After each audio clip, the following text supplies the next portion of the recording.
I'm disappointed in every one of you. I'm sorry, I don't mean to offend you. I'm disappointed in every one of you. I kiss you on the mouth. No, I'm not cool with that. Just, I'm sorry. One more time. I'm disappointed in every one of you. I mean, I'm dealing with degenerate animals. I'm disappointed in every one of you. Disappointed in every one of you. All right, come on. Honestly, I can't do it no more. I'm disappointed in every one of you. Let me tell you why. It's gonna be all right, Nicky. Go ahead, shoot. You just killed a fucking man. What are you going to do about it? You're happy because you got nothing. You don't got a thing. You're happy because you got nothing. Lobito! Got nothing. I want to get out. I want to get out of this rat hole. I want to get online. I need BDA boxing.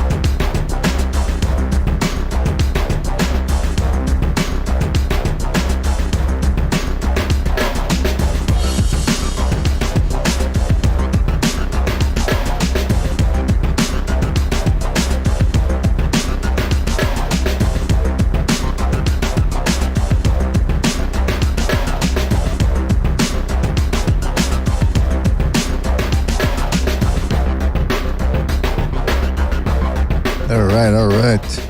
Hey, welcome everybody to another Beatboxing podcast, broadcasted to you live from the True North. It's your good friend, Mr. BDA, and let me tell you something, fellas. We've got ourselves a fantastic show here, a fantastic show for you guys. Very, very interesting comings and goings in the lightweight division. Ryan Garcia stopping Javier Fortuna in the 6th round. Spoilers aware out there. But listen, fellas, before we get down to the fun, let's get the business out of the way. Don't forget to like, subscribe, that's the most important thing. If you want to donate a couple of shekels our way, you can do it with the super chat, or you can join the membership program. That way you get a little bit more bang for your buck, special emojis, badges, the whole shebang. But like I said, the most important thing is that you continue to like, subscribe, and do not forget to spread the BD gospel. That's the most important thing, all right, fellas? You can also catch us on Spreaker, iTunes, and Spotify. At your leisure. All right, let's give a shout out to everybody out there. We're talking about Azeban, MMA champ Larry Liston. Shout out to Larry, Vladdy V, the Fight Scout, Team Batman Boxing. Sorry about that. What about me? The Quags. Shout out to the Quags, Don Ramon champ. And I want to give a special thanks to Ratbacks Trucking Company for becoming a membership program, member again. BD membership program right back in there. So shout out to Ratbacks Trucking Company for that. Shout out to Rafael Garza for his contribution to the super chat as well. He says, Ryan Garcia es la sombra de Juan Gabriel. Oh, well, some might say that he's a little bit of a flambe, if you ask me. He's a little bit of a flambe. But listen, we're not here to talk about his fucking sex life. That's gonna be for another show. What we're here to talk about is the boxing itself. Now I got Jimmy and Gonzalo dropping by. Jimmy, Gonzalo, guys, are you there? Can you hear me? Yellow. Well, listen, good to hear from you guys. I want to get your opinions before I even give mine. I want to get your thoughts on Ryan Garcia. Spoilers for anybody that hasn't seen the fight. He ended up stopping Javier Fortuna in the 6th round, dropped him 3 times, and the 3rd one, that was all she wrote. Who wants to start off giving their opinions on the fight? I'll go first unless, Gonzalo, you're amped up to go. No, I'm all right. Oh, all right. So, I guess, all right. Listen, the kid, Ryan's a tough thing because you get people feel so strongly about the kid either way. You know what I mean? Mm-hmm. But honestly, listen, the kid's power is legit and his hands are lightning quick. There's no doubt about it. Like I tweeted, but I mean, the kid's footwork is gruesome. That's the only, you know what I mean? It's going to be his downfall. The way he slops his front foot and drags his rear foot, and he's because he's never punching on the balls of his feet, it limits his delivery system, basically. He's always got to be in a certain way in a certain body position. You can tell he just does all his training in that one position. You know what it is? He was flawed in so many different ways. I think Goosen, who I do think that it worked last night, that when he had the kid hurt, he didn't crowd himself. So I saw an improvement there. But keeping his hand low like that, but not on the balls of your feet. So like you see a lot of the guys that keep their hands low, but they're usually, very springy and bouncy. They can try to use their legs. He doesn't. He depends strictly on the lean back, which is just such a bad technique. So, all right, somebody who's just real good, like Bam Rodriguez, if he was a 135, or even Lomachenko, they would spin him so fast and make him off balance. Like you make him twist to his left, all right? And when especially if he throws the right hand and misses, and you just step to the left, you're going to get him in such a terrible position. And if you get some punch, the thing, but again, what saves him is that check hook. That's going to keep a lot of people from jumping to the right. But if you can duck under that check hook, come back on changing an angle, he's there all day just because in that body position, flat-footed. So I bet you when he finally does get sparked, which everybody eventually gets caught, he's going to be in that position. I don't think Tank Davis. I think he's a little short. It'll be really harder for him. But So I mean, he's progressed. I saw, like I said, he didn't jump on himself. The kid's power was definitely legit. That left hook, he puts a lot of snap into it, and half the power is generated off the quickness. You don't see it coming. Mm-hmm. I mean, a couple of times now he's put people down and they've called the wrong punch. Remember the guys last said, another body shot. I'm like, huh? That didn't look like it was to the body, but he's fucking so quick you didn't even see that shit. And Fortuna saw that he was, you know what I mean? I think Fortuna knew that, all right, I don't have the power. He's too tall. Because to generate the power on that punch, the way I'm describing the attack, like somebody his height, with some good punching power and lateral movement, like Luke Campbell wasn't really the guy because he's not exactly fleet of foot. He's not an athletic dude. An athletic dude in those angles is going to work that kid. And I'm sure I'm positive Joe Goosen knows that, and that's what they're going to have to work on. Sorry, it's all over the place, I know, but I just kind of, rambling through my thoughts on him. But okay, that's it, Gonzalo. What's that, brother? I said you made some very good points as always, man. Don't apologize. Gonzalo, what about you? Would you agree with anything? You want to add anything to what Jimmy said? Adding your 2 cents to that as well? Yeah, sure. In regards to Javier Fortuna, man, he didn't provide like a lot of resistance. So he kind of made it look easy in the sense that, I'm just going to line you up and I'm going to throw my shots and let me see how long it takes me to land. And he got the job done because, I mean, the dude's smaller. He's smaller. He's older. He's not going to size up or stack up compared to any of the 140-pound contenders moving forward. But against this guy, yeah, he shined. He looked like $1 million. So we just have to see him against a bigger and better guy. Because the speed is legitimate, and the power, it's bone crushing, especially against a smaller guy. You land, man, and you're gonna hurt that dude. We'll see if when he lands against a bigger guy, how the other guy's gonna handle it. Of course, it's still gonna hurt. The power's gonna carry.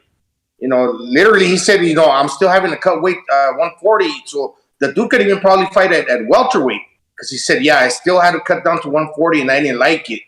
And he's, barely growing into his man strength. The speed is going to be there as well.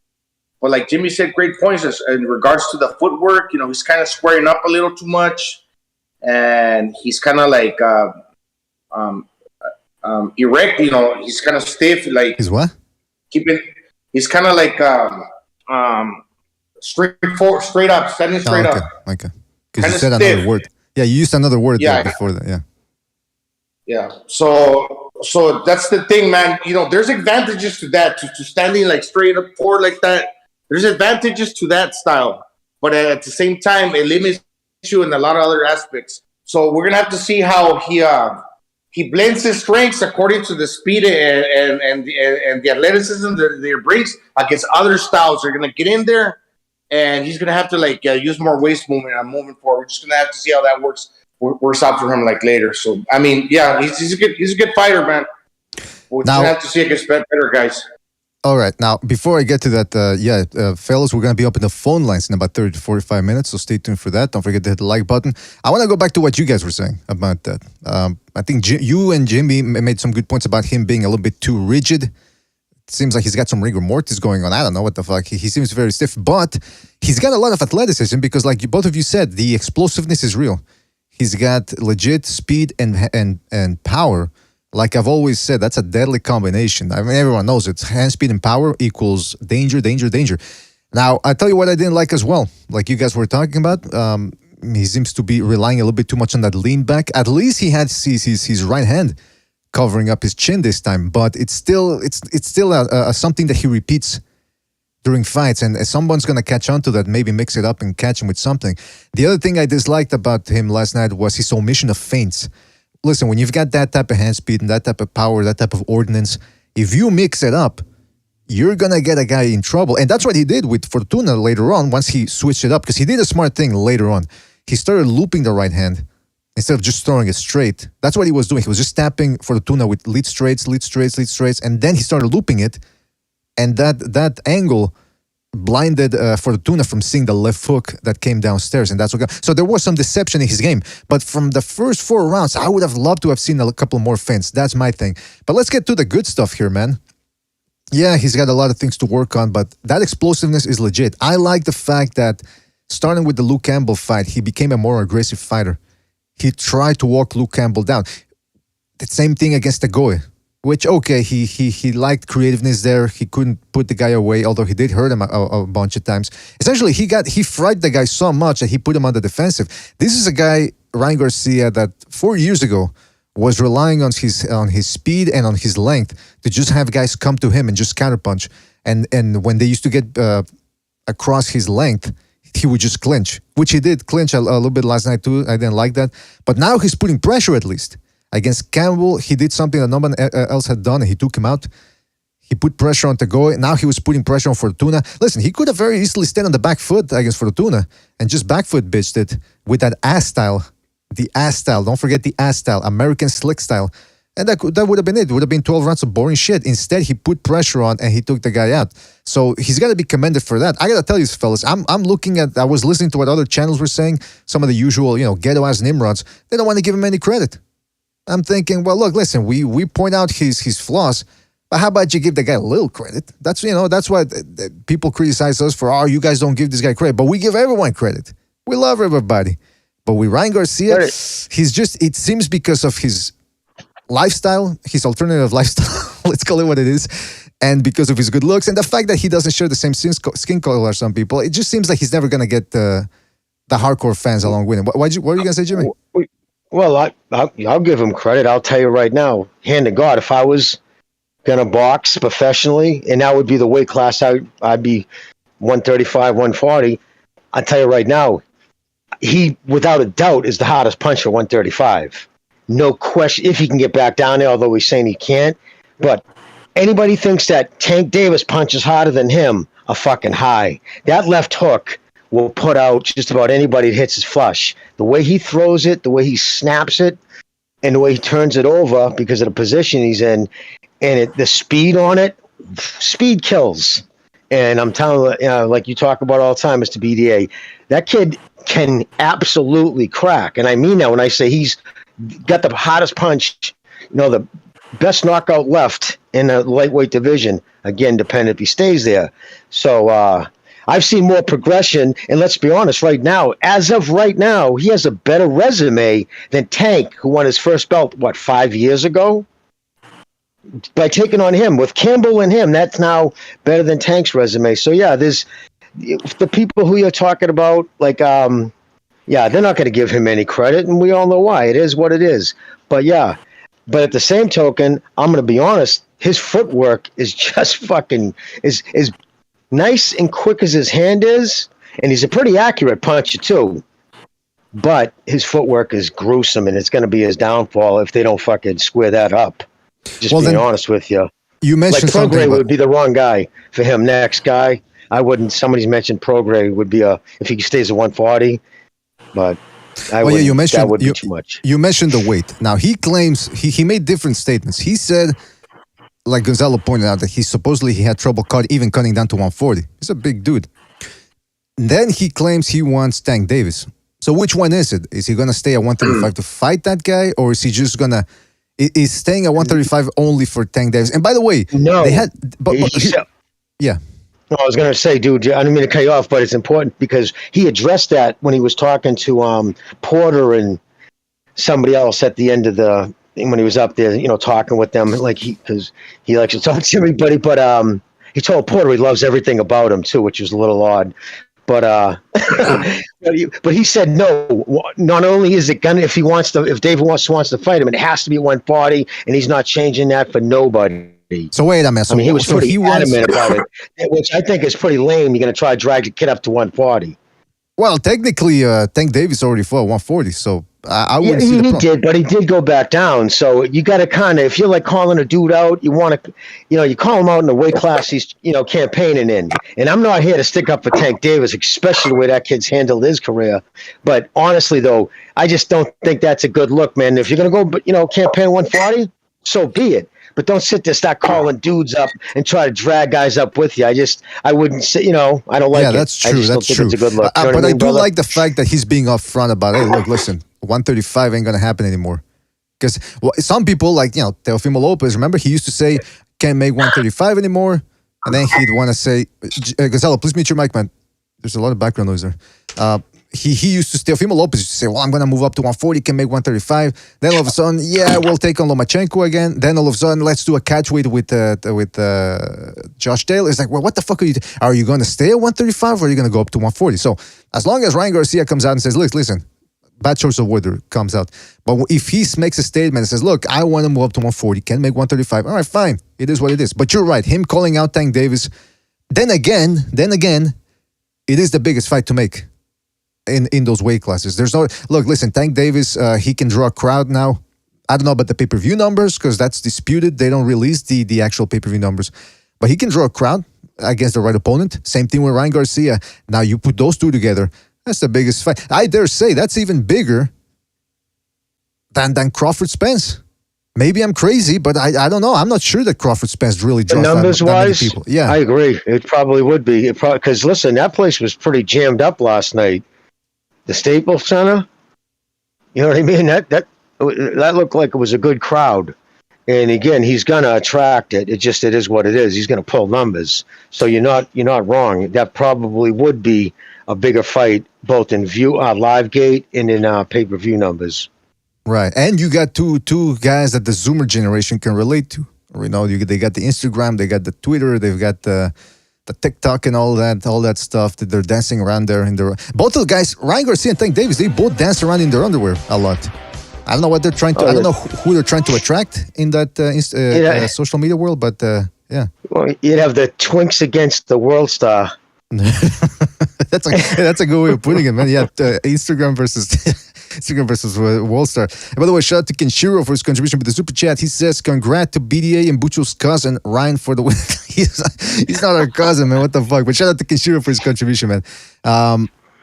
Yeah, man. Listen, the guy did what he had to do. He took the guy out. Listen, I'm gonna ask this, and I know people are gonna say, "BDA, what are you comparing him to?" But hey, it's the lightweight champ, so I got to bring him up. Devin Haney. You think Devin Haney would have been able to stop Fortuna? No. He just went the distance with Jojo Diaz, went the distance with Javier Fortuna. I don't think they're relatively like around the same strength as far as punching power. And Ryan's different than those two guys. Those two guys went the distance with each other, Fortuna and Jojo. I mean, look, he couldn't even take out an old Gamboa. Had to blame his hand. He had an ouchie on his right hand. But yeah, I doubt he could have. Maybe he could have roughed him up, give him a little bit of a beating, but stopping him. I don't think Devin Haney is going to be stopping too many people anytime soon. So you got to give Ryan Garcia for delivering the payload with that hand speed, that power. Yeah, that's why I kind of like the idea that he's. I see what you did there, because he's taking out not so much Gervonta Davis. I know he got a baby belt at 135, but Devin Haney got all the belts. And I don't think that Devin Haney would have been dying to fight Ryan Garcia. So Ryan Garcia's moving up and is taking Devin Haney out of the equation because Devin Haney would have said, I'm the man. If he wants to fight me, I'm the A side. And the negotiations would have dragged on with all these fighters that want to be superstars at 135. That Ryan's moving up, and he's kind of like, he's taking those guys out of the picture, particularly like Devin Haney. There's no conversation there because he's not fighting him anymore. Well, let me tell you, man. Well, Ellaby addressed it, that all roads have to go through Davis because he's the undisputed man at that division. And, it's like, and he keeps using bottom line and he insults fans. And, people don't know because you're clueless. It's the bottom line. No, it's the bottom line for the promoter and somebody trying to make money. Fans don't give a fuck about the bottom line when it comes to wanting to see a good fight. It's obfuscating and just hiding behind that because they don't want to make that fight. Are you kidding me? You know what that would look like for him to beat Tank Davis? I mean, talk about the luster off that kid, especially with the rumors and, everybody has that. Even I just made a joke about it. It would be the worst person for him to lose to. I just don't see them making that fight. Well, unless Tank loses to somebody else, then they'll try to wring every dollar they can out of him. But until he finally loses, I don't see them. He keeps talking about the bottom line. The only bottom line is the line of coke that Floyd Mayweather sniffs out of his ass crack. That's the only. That's why he keeps referencing the bottom line. Listen, this fucking Leonard Ellerbe is a closet homo, like allegedly. That's what Floyd Mayweather Sr. said.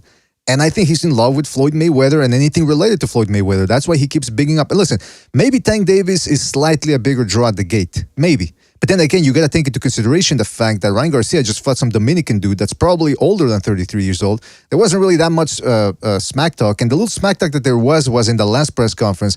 And that was really mostly Javier Fortuna trying to hype himself up because he knew he wasn't going to, if he wasn't going to be able to outbox Ryan Garcia, he was in trouble. That's why I think, like Jimmy said, he kind of packed it in after the third knockdown. He could have continued, but he just said, look, I'm not going to outbox this kid. I'm not going to knock him out. He was banking on that overhand left to try to drop him like Campbell had. And once he saw that wasn't happening, he was in for a beating, he packed it in. That's the type of ordinance Ryan Garcia brings to the table. He makes these guys quit.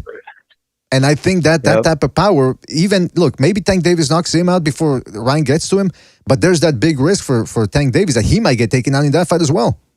It's an interesting fight to make, but like Jimmy said, PBC, they just don't seem all that, especially Floyd Mayweather with Mayweather Promotions, they don't seem all that anxious to make any fight. In fact, what was it that he said exactly, Jimmy? These guys, Shakur and who needs to fight each other before they start talking about Tank Davis? Floyd said Haney is with Bob, and he's a great fighter, and Shakur is with Bob, and he's a great fighter. They need to fight each other. Leave Tank out of it. Like, don't even mention my guy. He's fighting in-house, hand-picked dudes. I mean, and the only reason why, everybody can always say, well, Isaac Cruz wasn't that bad, which he isn't. Tough little kid, absolutely. But they didn't know that. They didn't pick him thinking it was going to be a good fight. It was going to go all 12. They picked him because it was supposed to be a fucking knockout. One of his knockouts that they put on Instagram. And it just, that's what he's being promoted as. I mean, Rolly Romero won, I think, 3 rounds in that fight. Can you picture fucking Rolly winning 1 round from Lomachenko or anybody, Haney? No. He wouldn't win a fucking round. Are you kidding me? I don't even think he'd lay a glove on either one of those guys. It's just that Davis has been fighting such soft competition. He's just been able to get away with that because he never fears really what's coming at him. And if the other guy he fought, Isaac Cruz, wasn't even shorter than him, he probably would have stopped him. I'm telling you, it's just, he's all wrong for him. Height, fucking power, quick hands. Yeah, they're not going to make that fucking fight. I'd be shocked. Here's one thing that you got to also take into consideration. Mayweather Promotions only has really one fighter, and that's Tank Davis. That's whom they're banking on to make that bank. Look at Golden Boy. Say what you want about Gilberto Ramirez and Munguia and them not really fighting the best out there. That's fine. But look, they're in their mid-20s. They're making good money. They look exciting. They look like it's a question of finally matching them up with somebody that's good. So they got those two guys. They got Virgil Ortiz. They've got Ryan Garcia. They got El Camarón, or what's his name? The Cepeda. They got Del Rayo Valenzuela too. Yeah. Bam Rodriguez. Bam Rodriguez. I mean, look, say what you. Yeah. So they're not exactly starving for star power there. They got some potential. I said potential big names there. Mayweather's only got Tank Davis. No, that's it. That's all he has. And did Bam? Because I just heard that he signed with DAZN too, or did he make exclusively with DAZN? Am I correct on what I heard?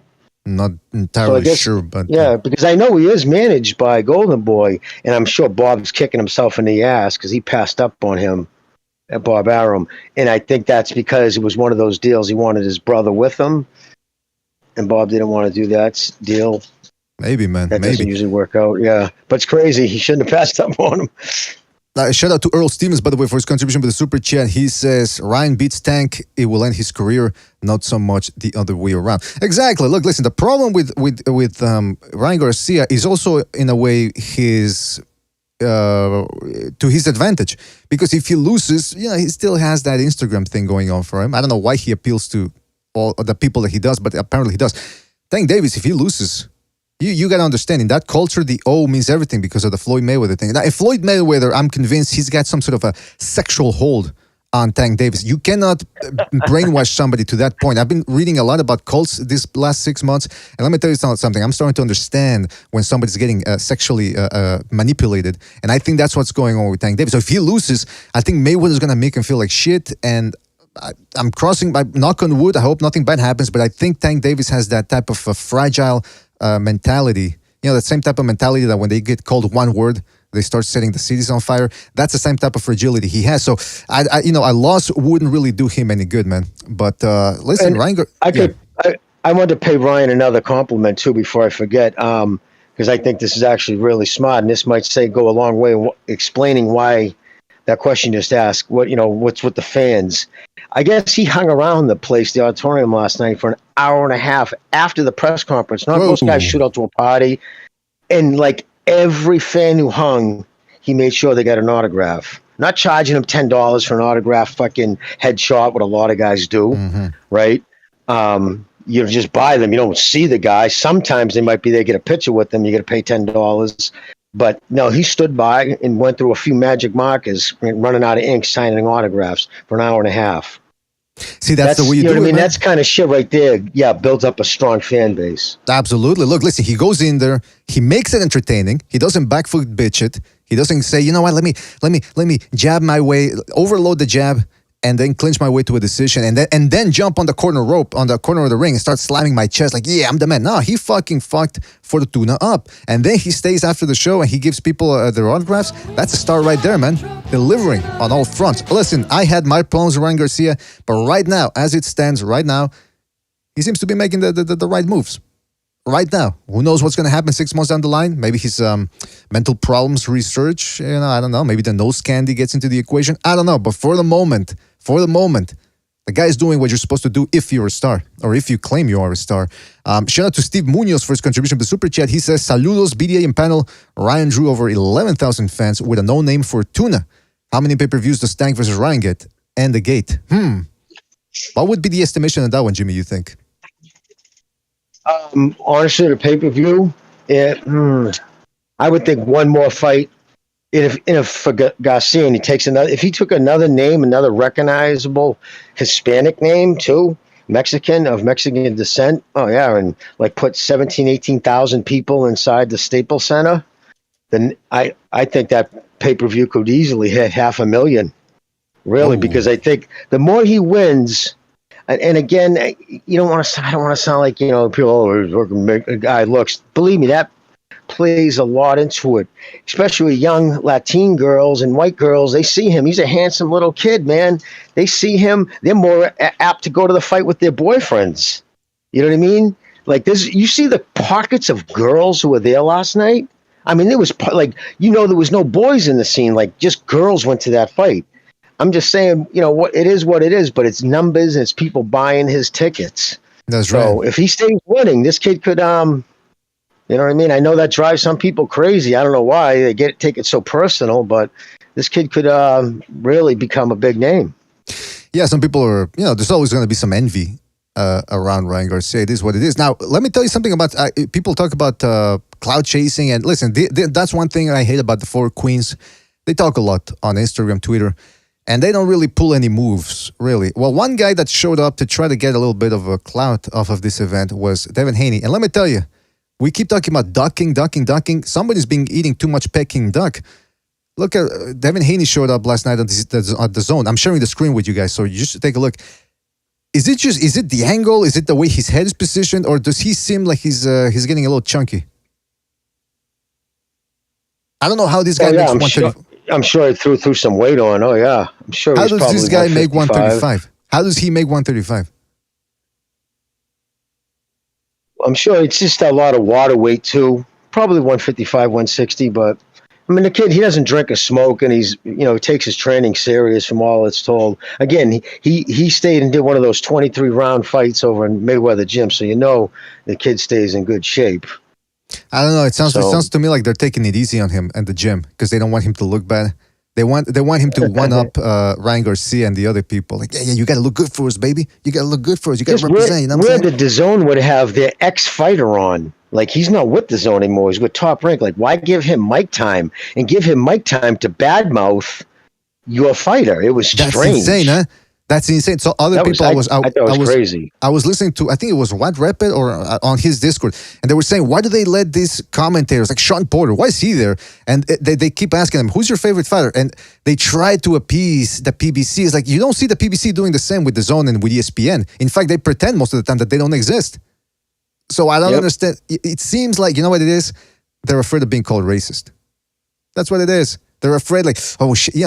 Listen, I can just see it now. These executives at the top live in their ivory towers. They think everyone's after them.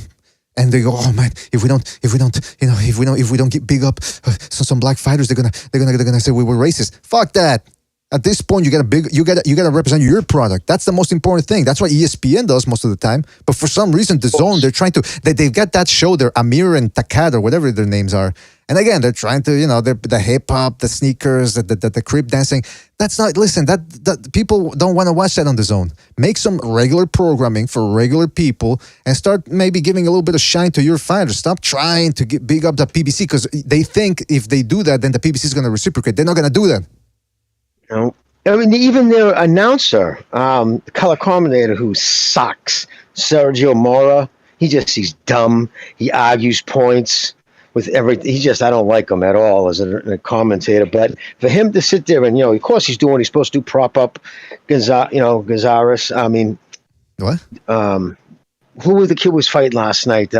Pretty boy. They were propping him up. But then when asked who does he think would win in a fight between him and Tank Davis, he says Tank Davis.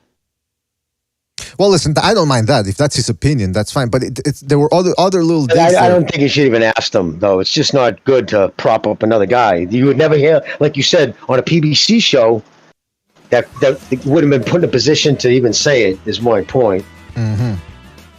Yeah, man. I mean, some of these they need to restructure the commentary. In fact, last night, when the main event starts and I see What Rep It's on, I just mute the DAZN and I just listen to the commentating on What Rep because that's better than fucking DAZN. Sergio Mora was apparently he was making some cringe. I didn't even listen, but he was making some cringe comments, trying to reference some fucking movies and shit. It's like, come on. I don't know. It just seems DAZN. Well, him and Chris Mannix absolutely despise each other. So they really do. It's like they don't even hide it. And so he tries to counter everything Mannix says, even when Mannix makes a good point. He has to counter it and say the opposite. Mm-hmm. So he's just a jackass. He really is. Reminds me of Lennox Lewis and Joe. Oh yeah, they didn't kill him either too. But okay, the fight before that. With Roach and the kid Rodriguez. He just kept going, there's no way, because I guess they weighed in after the fight. I mean, prior to the fight, after they weighed in, 24 hours later, and Roach was, I guess, 6 pounds heavier, and he just kept pushing against that. No way, that's wrong. And so Mannix, like, what, the scale was wrong? And he's like, "Yep, that can be wrong. Yeah, the scale's wrong." But now because he kept saying, "My eyes," and then I saw him looking. I'm like, "Dude, don't you? I mean, look how skinny that dude Rodriguez's legs are. Look at fucking Roach. Roach had big, thick legs, thick calves, and then you look at his joints. Of course, he's thicker. He's like just a thicker body. He might be smaller, but just because the other dude had wider shoulders and was a couple inches taller, he just couldn't wrap it around his little brain.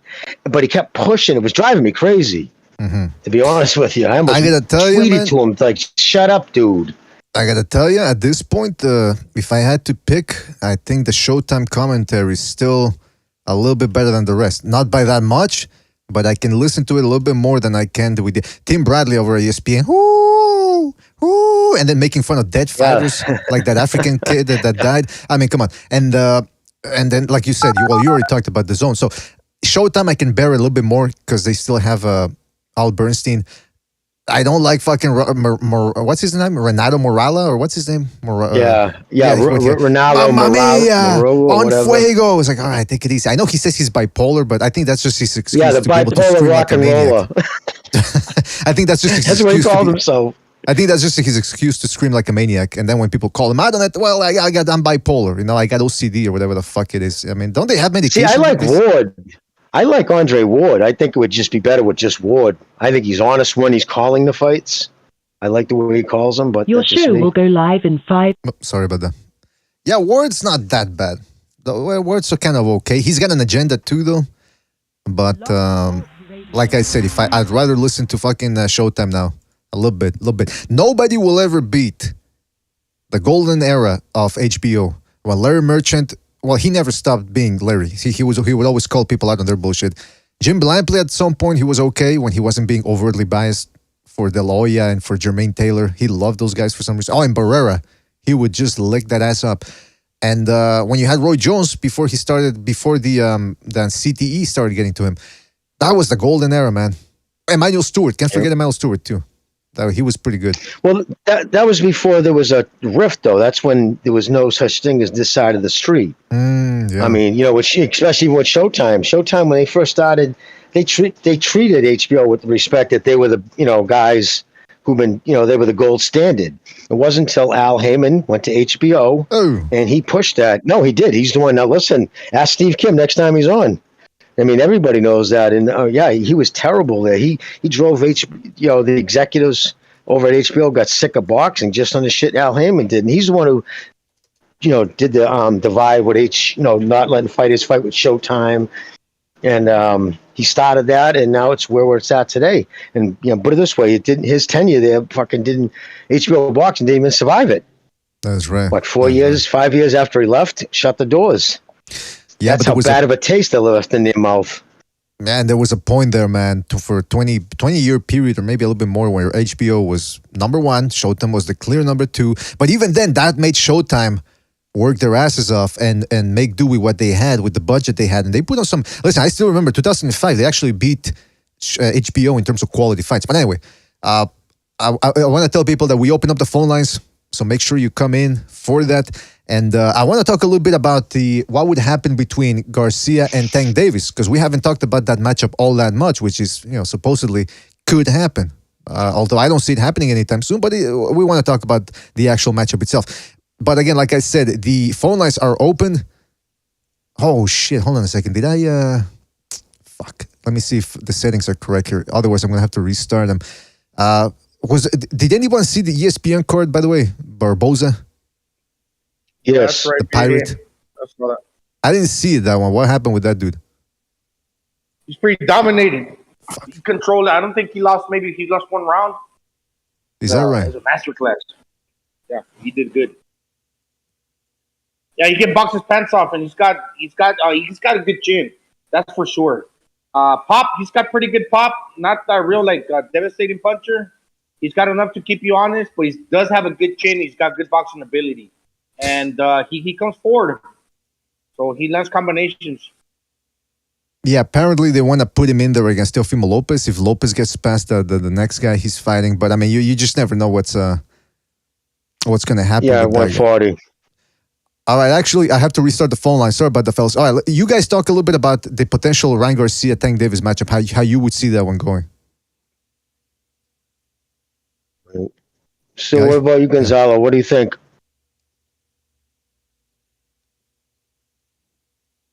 You, Gonzalo, are you there? Gonzalo? Oh shit. Okay. Well, listen. Yeah, I don't know. I don't know what happened with that. I wanted to say about that. Oh, he's back. I think he's back. Gonzalo, you there? Yeah, can you hear me? Yes, indeed. All right. Well, listen. I'll give you my take on Ryan Garcia versus Tank Davis. It's a classic live by the sword, by the sword type fight. Oh, sorry, live by the sword. It's about live by the gun, die by the gun. That's the expression. Both guys are thinking are gonna look. Tank Davis lately, he's turned into a guy that he wants to lure his opponents into a big shot. I can't remember the last time he actually walked somebody down. So the people that think that he's gonna walk him down, I mean, actually, now that I think about it, he kind of walked Barrios down in the last round. And that was after Mayweather told him, look, you're fucking losing the fight. You got to knock him out.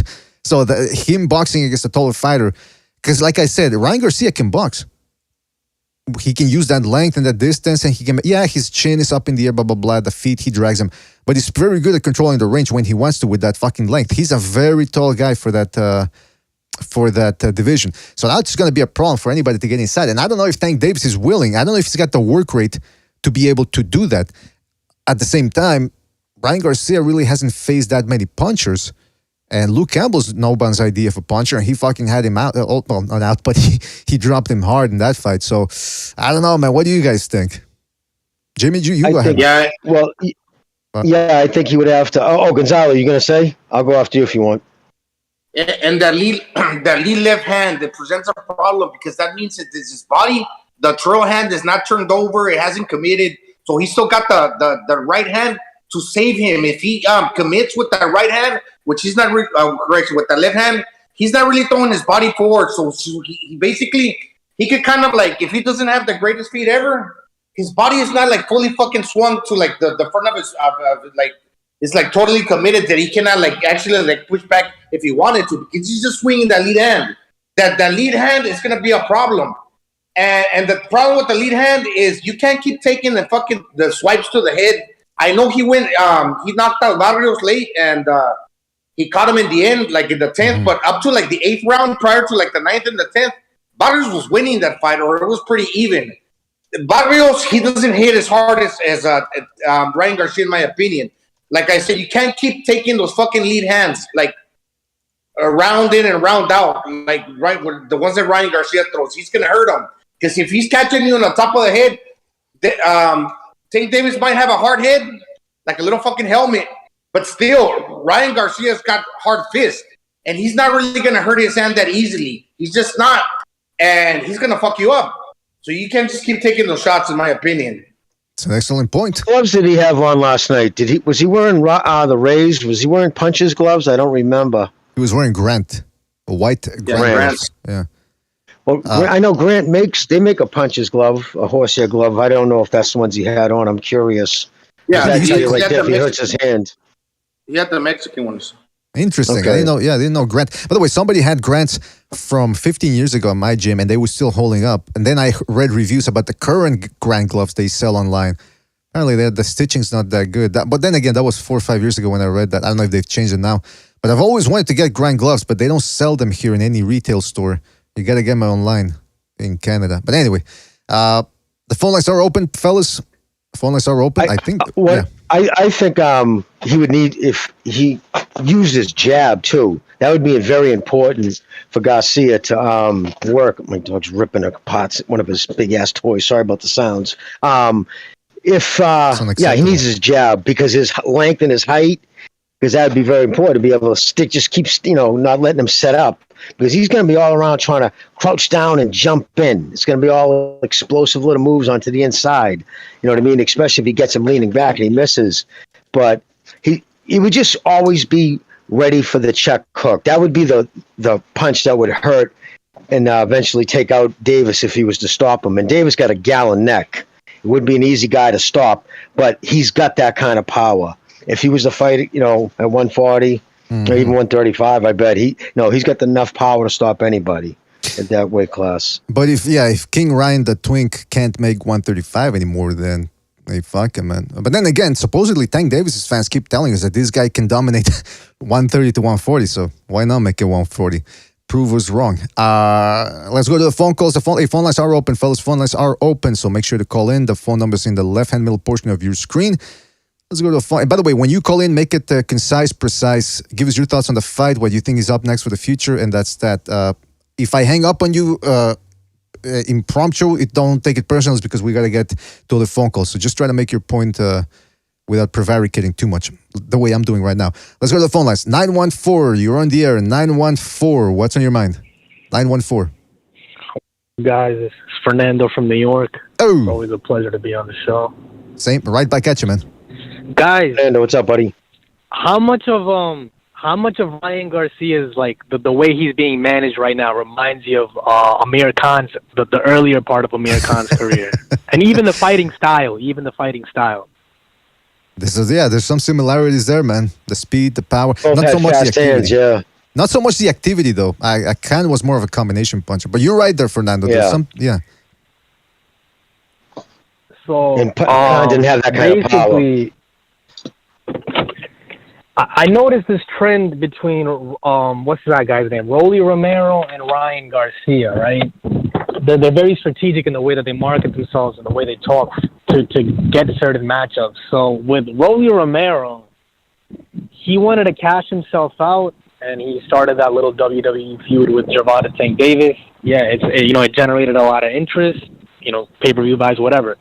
These guys, they're melting themselves down to 135. They want to skip completely over the 140. There's a lot of killers at 140, and they just want this big money fight. Yeah, that's true, man. A lot of these guys, they want that one big fight. And in fact, that seems to be the playbook for Tank Davis, according to Mayweather. It's like, hey, let's just, all these guys fight each other and then the winner fights us. As if they're, the Canelo or the AJ. Listen, he's a decent draw at the gate, but he's, with the pay-per-views, remains to be seen. But Fernando, what do you want to see happen in the future? If you could make any fight in the world happen, which one would you make at 135? Oh man, I don't see Ryan Garcia going down to 135. He's even at 140, he's a big guy.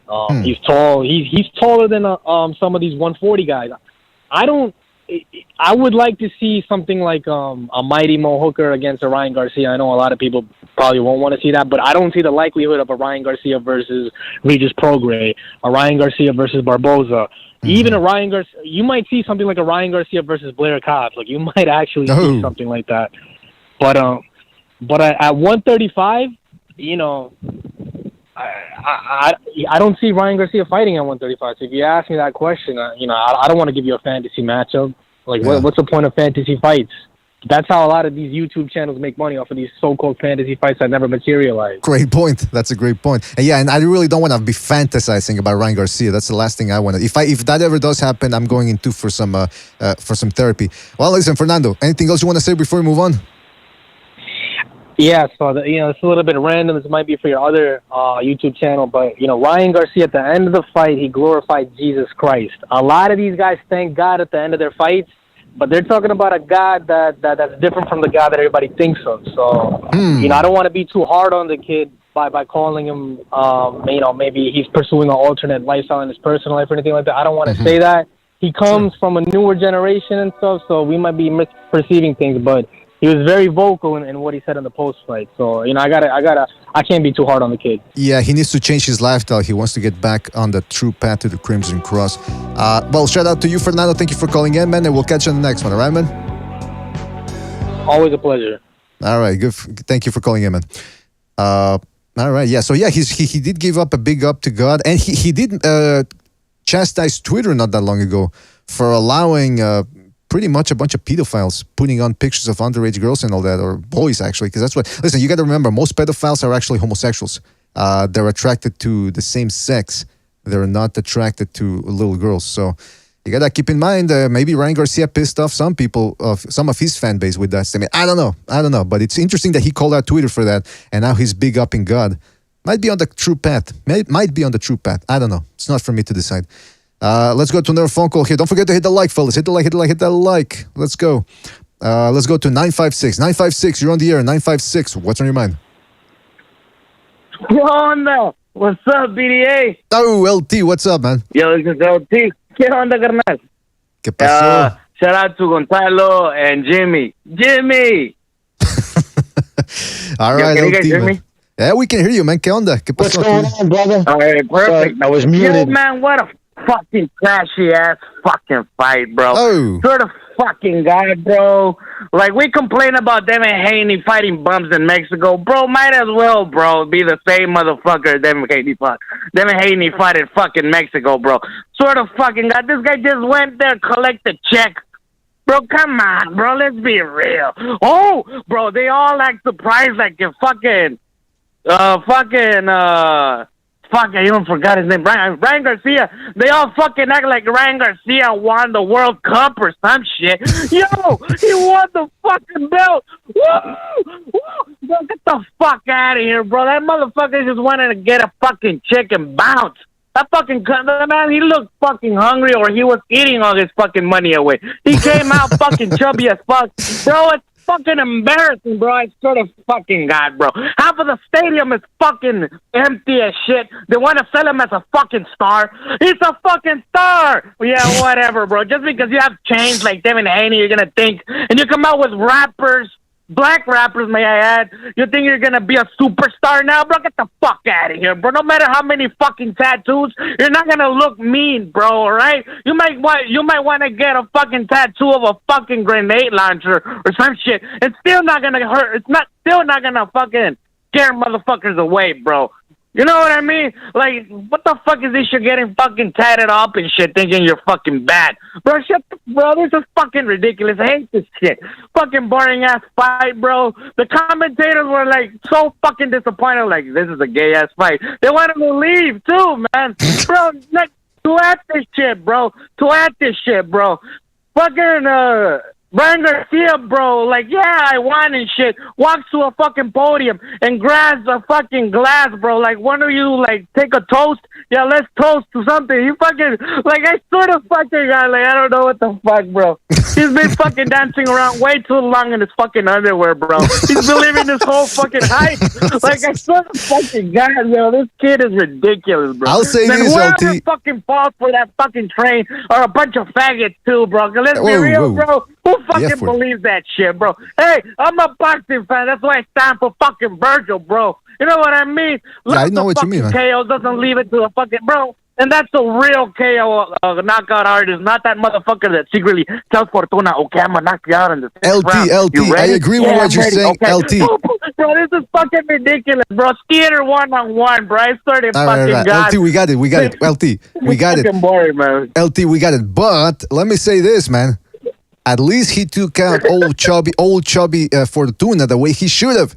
He didn't prevaricate. He didn't dance around the ring, shaking his ass, crib walking, jabbing and clinching. He walked him down and took him out.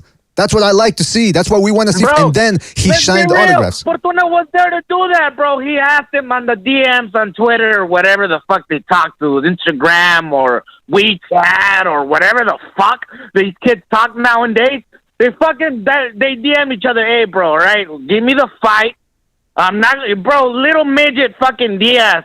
Want me, bro. You're gonna beat me, bro. Like, just give me a paycheck. That's what they fucking told each other in DMs, bro. Now, for people out there, you know so well Oscar de la Hoya protects Ryan Garcia like a motherfucker. Right. Now, he's not let gonna let him in with a real fucking wolf. What do you think he's not fighting Isaac Cruz? What do you think he's not fighting fucking Tank Davis yet? Oh, yeah, let's fight Tank Davis. Yeah, whatever, bro. Let's see the fucking fight between fucking Earl Spence and Crawford, too. How about that? How about we see Canelo Alvarez and fucking McGregor about that, too? Bro, those are fucking fantasy fights, bro. I'm tired of this shit. How about we see Ryan Garcia and Spider-Man next, huh? Fucking what are we here for, huh? Fucking hey, let me tell you, people in the chat. Here, bro. So Let me stick to my fucking fantasy league or my listen. For people that are wondering why LT, because again, people only see things in black and white, and they go, "Why is the Mexican mouth-matting the Mexican?" You gotta understand, LT doesn't consider Ryan Garcia a real Mexican because of his lifestyle, because of the alternative lifestyle that Ryan Garcia leads that goes against what LT believes. So that's. I'm just explaining to people why there's this disconnect here between that. But listen, LT, Fire as always. Bro, his Yeah. last name is Garcia, not Garcia. Garcia. He can't pronounce his last name. He can't pronounce it. I heard him. Garcia. I heard him. Oh, that's a good one. Yeah, that's his last name. Garcia, because he can't pronounce his last name. He can't pronounce it Garcia like the rest of us. Garcia, cabrón. Órale. All right, listen, LT, thank you for All your right, call, man. And we'll catch you on the next one, right? Thank you for sure. Thank you, Peter. Sound, man. Órale, LT, man. He's the best, man. Fucking LT is the best. You can't go up again. And even then, I had to fucking try to talk over him just to because we got his point, but he's just going and going and going. Holy shit. I'm telling you, LT, I don't know what he drinks, but he like drinks the rocket Energizer fuel. Bunny. He drinks rocket fuel. But that's true, BD. Fortuna was a soft touch, man. He's 33 years old, 1 year in activity, smaller. That Fortuna don't stack up to the middle of the tier contenders at 140. Absolutely. Hell No, absolutely. Plus, he was overweight. Plus, at 40, he was kind of sluggish. Listen, but I got to reiterate. At least Garcia walked him down and took him out. He took the trash out. Other people in that division would have, jabbed and clinched their way to a boring decision, and then jumped on the top corner and start slamming their chest like they're King Kong. Yeah, I'm a badass. No, you're not a badass. You fucking backfoot bitched it. Nobody wants to see that. You want to make the money, you got to give us a show. Go ahead, Jimmy. Sorry about that. I was going to say, I guess I was told that they said somebody saw a dude in a nice business suit in between the 5th and 6th whisper something to his Fortuna's trainer's ear. And I think, honestly, so it was probably, hey, the check cleared. Interesting. So, Wouldn't surprise me, man. Wouldn't surprise me. But then again, hey, listen, he took those. He said, I'm not going to take any more beatings, but no, listen, he definitely, when he spit his mouthpiece out too, right? Didn't he? Yes, twice. Yeah. Okay. So the first one was a good veteran move. You drop the mouthpiece, so that buys you another 3 or 4 seconds. Can't believe the ref didn't warn him, because usually you get yelled at when you do it. But the second time, the minute he. I didn't see. I'm sorry, bro. Find it when you're done. Go ahead.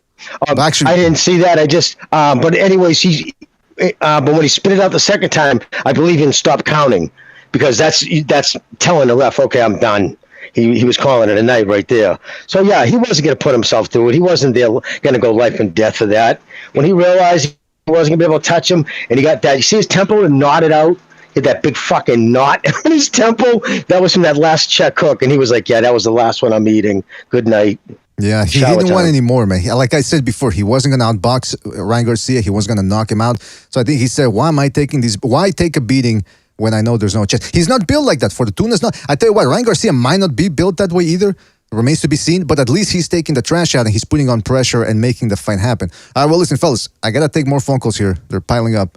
Okay. Don't forget to hit the like button, fellas. Hit the like. Really helps us out. Let's go to 346. 346, you're on the air. 346, what's on your mind? Hey, man, this is a logical man.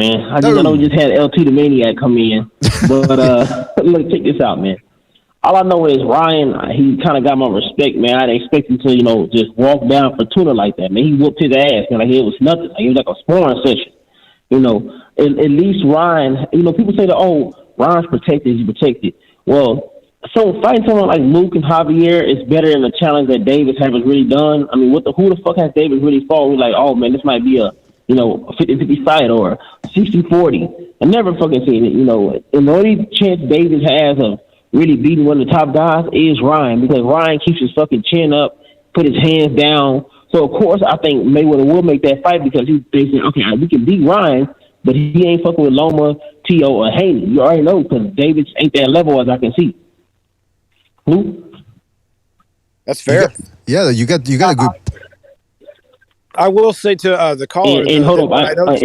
And to be real, if I got this right, if I'm right, you guys, Ryan has currently beat 2 legitimate top 10 guys, and I believe they're both world champions. Davis is more protected than anyone else. The only reason that people keep bringing up this Cruz fight, he beat Cruz. Yeah, fool. Before, who the fuck Cruz was, we made fun of Cruz, but they underestimated Cruz and cherry picked him and thought he was maybe some kind of lower B-class fighter, but they fucked with an actual solid B-class fighter, and, it was unexpected. Let's be real. Cruz actually, let's say it's a draw at least, but that wasn't he didn't really, my hands. Well, when you went up there with Barrios and he was beating that ass on scorecards, was it your hands then? Yeah, you got Barros. Barros was an upcoming prospect. Barros was just coming up and still learning himself. What is Barros? 26 years old, so he still was, a solid coming prospect. So you got to think about that. And he was winning on scorecards very easy. If Barros had more power, I think he could have took that or got robbed. That's right. Maybe. Wait, listen. To the caller, I noticed that Ryan's chin wasn't sticking out quite as bad as it used to, so it looks like Joe Goossen's making some progress there. But you're right. When he threw when he was reaching with that right hand, the left hook he used to throw like with his chin over his left shoulder when he'd overcommit to it. That wasn't happening last night. The right hand, when he was leaning in to try and reach for it, he was still exposing that chin a little bit, but it looks like Joe Goossen's changing that a little bit. So these small little things, and this is the second fight at 140, which makes me wonder if he's really going to go back to 135 at all, unless it's for a title shot. Yeah, that's true. Or he can fight Davis at a catchweight, somewhere in the catchweight. But I see the little improvements of Ryan. He is moving his head more and doing a little better, because I did see that. But it's still a little bit of issue. But he is young, and he's been on Instagram and shit and keep doing that little flashy bag bullshit. So he's kind of locked into that a little heavily. That's how he got real popular. But to you clowns talking about Jamel and all that shit, the undisputed top dog right now, 154. He's fighting Tim Tizzo next, you motherfucker. So just proving more that he's out there making legacy better and going for these hard fights. It is what it is, you weirdos. All right, well, listen, Logical Man, thank you for your call. One thing, Colin, that was forced on him. All right, well, hold on. We got to move on. But thank you, Logical Man, for your call. Call back next time, right, man? Take it easy out there. All right, later, Logical Man. All right, let's go to another phone call because they're piling up here. Remember to make your points concisely and precisely so everyone can have their say.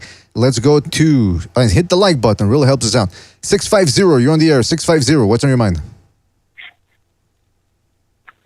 Hey, BDA, thought Steve Kim put out a good tweet. He said he liked it when Ryan said thank God he should have thanked the matchmakers. Fortuna was pretty weak. Fortuna was pretty weak. I remember watching him a long time ago, in 2013. He was working with Sergio Martinez, and I just thought he was someone who just tried to copy Sergio Martinez's style. When he was just athletic, and that was it. And you saw that, and he was really old and way past his prime. I think we're giving Ryan a little too much credit because Fortuna was awful. He looked good. He looked really good, but I thought the real Garcia was against Campbell. That wasn't the real Garcia that we saw last night. I don't think Garcia is going to fight like that against a top guy. He did that because he knew he could take out Fortuna. And I'll say that's this, my man. opinion. I'll say this, caller, real quick. He did the same. He had to go on the defensive. He terrified him. Took out Luke Campbell when no one else could take him out. He was supposed to fight Fortuna a year ago, and when that didn't happen, people were calling him. They were saying that Garcia is scared. He's a mental wreck. Blah blah blah. So now he finally takes on Fortuna, takes him out in 6th round, and all of a sudden, Fortuna is a bad matchup. Yeah, Fortuna was a weak fighter considering his age and the style. But like I keep saying, at least Ryan Garcia took him out. You got fighters nowadays, they go 12 rounds with an old fighter who can crack, and everyone big ups them. Meanwhile, this guy goes in there and knocks him out, puts the pressure on him, and all of a sudden, we're not ready to call Ryan Garcia all that good. I don't know, man. It just seems I like what he did. I enjoyed the fight, but going in, I hated the fight. When they announced the fight, even a year ago when they announced Fortuna, that's a bullshit fight, dude. The zone's putting on a lot of bullshit fights lately. You could have picked anyone else. Come on, Fortuna. That was a bad fight. He was fighting when Sergio Martinez was fighting, and that's when he was in his prime. And he was still older. I think he wasn't even he was in his late 20s then. It could have chose someone else. It impressed me the way he fought, but I know against top guys, he's not going to fight like that. Look at the first couple rounds against Campbell. He wasn't like that. I think he looked about actually, with Luke Campbell, he didn't keep his hands up. That's why he got dropped. I think he's making look real quick. Steve Munoz, shout out to Steve Munoz in the chat. He via the super chat, he says people need to quit talking trash about De La Hoya. He's moving Ryan the way any competent promoter would. Ryan can be a gold mine, but keep in mind he has a new trainer and he's 23, not 28, like Tank Davis. I think that's a fair point right there. Well, listen, caller, anything else you want to say before we move on? Oh, you guys were talking about announcers. My favorite were when Merchant, Foreman, and Lampley teamed up. But that's it. Right on BDA. All right. Right on back at you, man. Thank you for calling in. Call back next time, man. Take it easy out there. Yeah. You're right. That probably was the best foreman of announcers that I remember in my lifetime.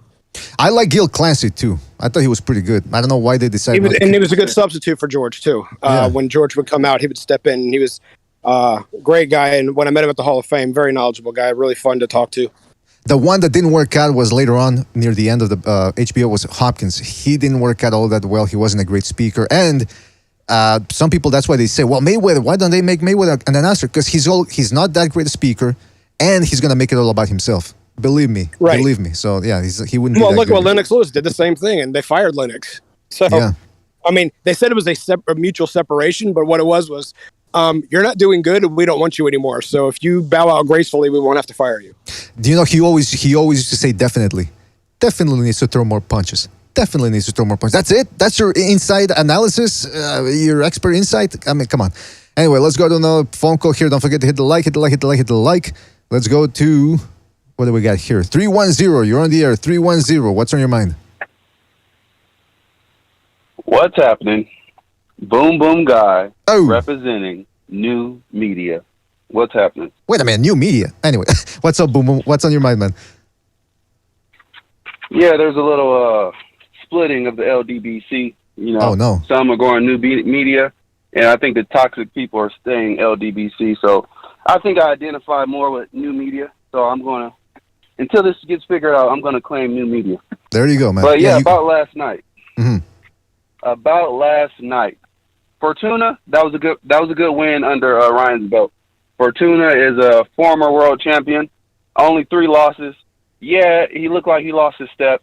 Yeah, it looked like he's past his prime, but he was still a good fighter. So that's only 3 losses. So it's not like he's getting beat up by everybody. Mm-hmm. And on top of that, I do think Ryan has become a weight bully. This is his second fight at 140. He should be at 135 because that's where his reputation is. He's one of the 4 kings at 135.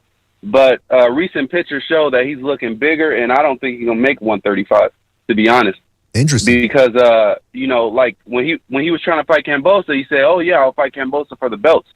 But now he made a comment saying, "Oh, I don't care about the belts," and I don't think he's scared of Haney. I think the belts will force him to fight at 135 because you can't just go up like that if you hold the belts. And that's about it, man. It was a good fight, good performance. He did what he was supposed to do, and I think he's 140, but I don't think he's the best at 140. Well, there you go, man. That's it. Listen, the Boom Boom Guy keeping it concise and precise. Anything else you want to say before we move on?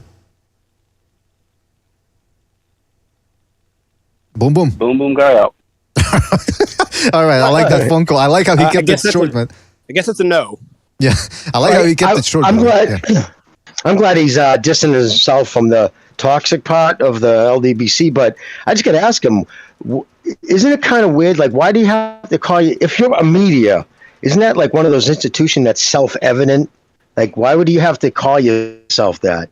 I'm just wondering. I just find it weird. That's all, man.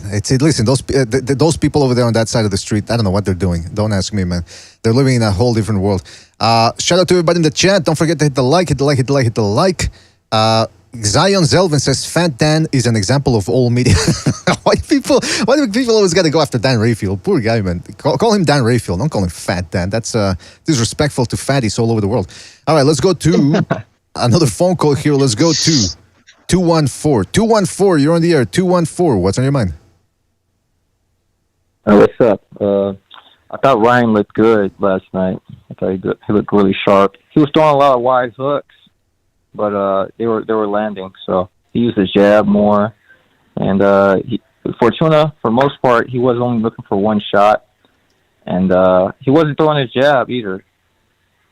And well, I don't think he can fight at 140. If he says that he can't make 140, he can't make 135, then he should just retire.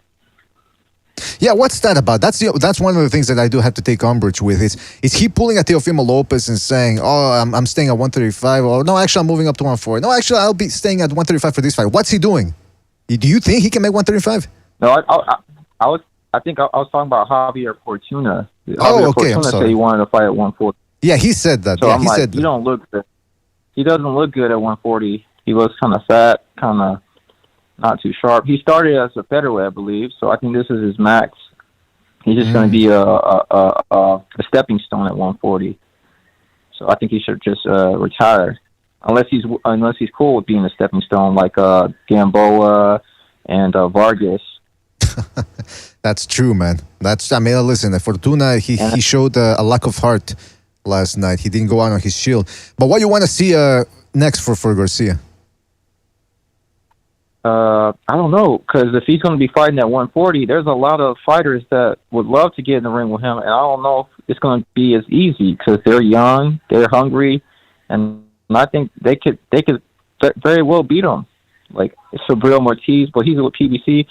There's a guy called Jeremiah Ponce. I think he could beat him. It'll be a super entertaining fight, but there's a lot of guys at 140 that could beat Ryan. Like, I'm not even playing. So, I don't know. I have a question. I don't know what he's going to do at 140. Was that Boxing Chief? So, caller, what are you about a testing fight at 140 against Pedraza, since he just fought Ramirez to a competitive fight? You think that'd be a smart match? Maybe. I don't know. He's fighting Comey, so I don't think it's going to be fighting. Maybe next year. Hey, by the way, is it Comey or Comey? Because in Ghana, what are they talking? What are they talking in Ghana? I think it's Comey. Yeah. Is it? Do they speak? Well, okay, yeah. So I don't know, man, but it sounds good. Comey. It makes it sound more refined. Yeah. And well, it's French Guyana, right? So it's a French it's Ghana. colonial. It's Ghana. Sorry. Well, it's still French. Barbosa, he looks solid. Barbosa, he looked solid, but and his opponent was good, but I was looking at it, he looked kind of stiff. They were both coming off layoffs, so I don't know if they looked their best, but he did dominate in terms of winning rounds. Last round, he was hurt pretty bad, though, but he came back to try to take back the action, which was good. I don't know. I think him versus Teofimo will be a good fight. And, yeah, that's it. All right, man. Well, listen, interesting call right there, man. Good points. Call back next time, right, man? Take it easy out there. All right. Yeah, man. Maybe I'm being harsh, BDA, but I wasn't overly impressed with Barbosa, to be honest with you. He said he was planning on making a statement. I thought it was like I saw a tweet. I'm not that guy. I think it was a perfect tweet. I didn't see the fight, so I can't comment on it. But I'll trust you. I'll rewatch. I'll try to catch it today. Just solid. Yeah, he's solid, but he's just not the upper echelon of that division. He struggled against. Alexis, what's his name? The guy that went to war with Zapavinha a while back, and who also went to war against Maurice Hooker. What was his Mexican dude? Who was like a lower version of. He's like a lower version of Ramirez. And I thought Barbosa had looked good against the Canadian dude, Luis Garcia. Orozco. Is it Orozco? Yeah, I think it's Orozco. Yeah. I think that's him. But yeah, man, answer. Let's see what happens. Obviously, the top rank's trying to put him in there with the winner of Lopez and that other Mexican dude. So we'll see what happens. Anyway, fellas, don't forget to hit the like. Let's go to another phone call here. Let's go to 520. 520, you're on the air. 520, what's on your mind? Hey, how's it going? Can everybody hear me? We can hear you, man. What's up? Hello? Oh, hey, man. This is Zero Cool. I was there live, so I'm not sure if you guys heard it on TV or they didn't do it, but he flat out said that he was done with 135. He said he's not going down. He's at 140. So that's, I don't know if you guys heard that, but he said it loud and clear. I would have been more impressed if the fight was at 135, Fortuna did look a little too big, which was a little slow, but he was still, manning up and, trying to give, Ryan, some good counters and whatnot. That being said, Ryan does seem to possess, pretty decent power, and his speed, but he does need to work on his head movement and his footwork because with any top level fighter, they're going to be able to exploit that pretty easy. And we already seen Ryan get dropped once. We don't know how strong his chin is at this point, because I don't think he's really been hit hard. But I can't take away nothing from Garcia after his mental health episode. He came back and fought. He fought the guy he was supposed to fight originally, so I'll give him that. But with him saying that he's done with 135, I'm assuming he wants Tank at 140, and I'm not sure if Mayweather is gonna want that to happen, because to me Tank is more of a 135, at least at this point. But you have people like how you got Fundora, that's kind of like a weight bully. So, I don't want to hold up too much of the panel. I just wanted to give everybody a shout out and tell you guys that he did say that he was done with 135. He wasn't coming back down.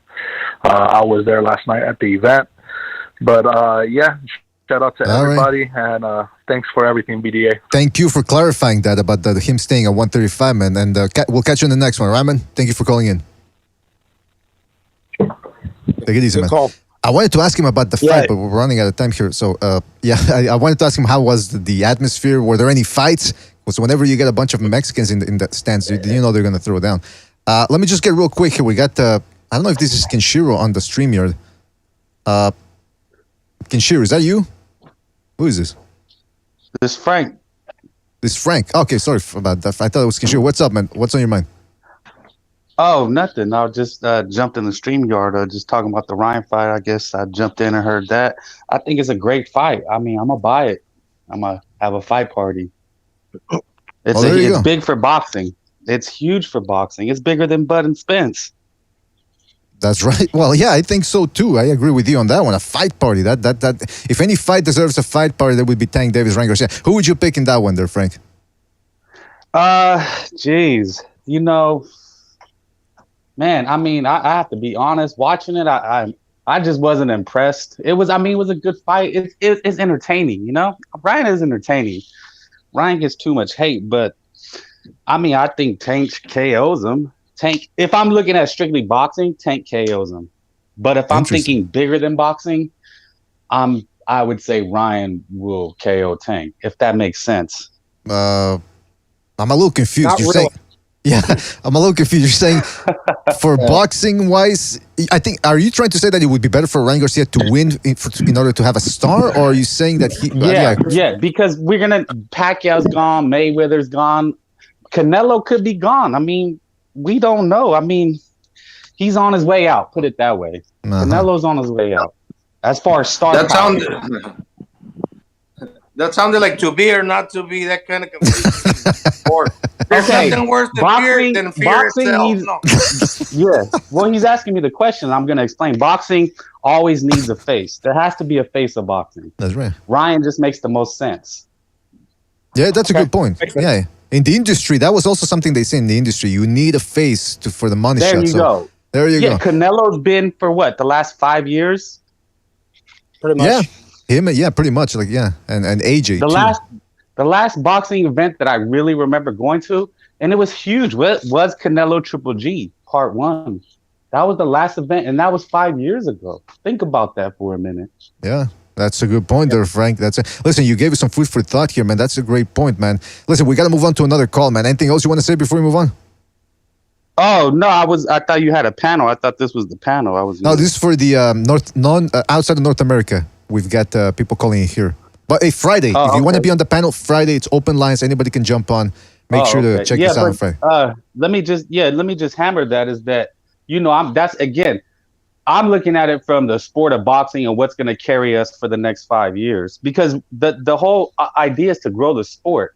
Mm-hmm. You're right. I agree with you, man. Yeah, I agree with you. It's. But then again, Tank Davis could be a star too. It's just with his criminal record. The BDA, we have to be excruciatingly, painstakingly honest. And Ryan would be the face of boxing, like it or not. He would be. I'm not a fanboy. I hate when people, oh, you're a fanboy. No. But Bud and Spencer are on the way out. They're on the decline. You got to look at it as in a sense of a stock. Right. Who's the highest stock right now? Yeah, I agree with you. That's what I was going to say. Tank's not far from taking that step also at 27. So he's got a point. He cannot do it. And also, Tank Davis can get he can't get the endorsements that Ryan Garcia can because he's got a criminal record. We have to be excruciating. And Ryan's pushing this whole. I'm not trying to be religious, but he's pushing this angle, so it just all makes sense. You got to think about it, man. You got to use your noggin in this. I like it. I like how you're thinking, man. I like how you're thinking. Kind of crispy, clean image now. He's not with the street stuff. There you go. But came out the Tupac. Well, Frank, the one thing though that can hurt him because the left, the people in charge. I'm not trying to go political, but the people in charge of culture is anti-Christian as you can get. So that, believe it or not, will actually hold him back. That's a good point. If he talks that way, and that's just being honest. No, I'm not trying to pick, be anti-religious. I'm just being honest. But it's making a resurgence, though. Yeah. It's making a resurgence, though. That's one of the things I'm noticing over at Second Renaissance with the True Path. More and more people are starting to just look at the Passion of the Christ. I know that was in 2004. It was a long time ago. Now that I think about it, but they made a shitload of money. There's still a lot of Christians out there, and there's still a lot of conservative Christian boxing fans out there that would pay and root for a guy like Ryan Garcia. Well, anyway, listen. Like I said, that's why I say that to spark kind of that conversation because Ryan is making it happen, and this is why we're talking about it. Absolutely, absolutely. Well, listen, Frank, we got to move on to another call, like I said, but thanks for your call. Call back next time. Thank you. All right, man? Thank you. Check us out on Friday. Okay, cool. All right, man. I was sounding like the guy there from Sexy Beast. Friday, you'll be there. You're Mr. Roundtree. Anyway, let's go to another outside of North America call here. We got Kenshiro dropping by. Kenshiro, you there? Kenshiro, can you hear us? Kenshiro. All right, you know what? I'm gonna stay there, Kenshiro. Hello? Yeah, we can hear you, man. Now, what's up? Yeah, I mean, obviously, congrats, I guess, to Ryan to winning the ring. I mean, obviously, I think he probably needs another one or two fights under his belt to get any momentum in the sense of if he wants to, let's say, fight Tank, whoever wants to accept him. In terms of the caller before saying about Ryan could be the face of boxing.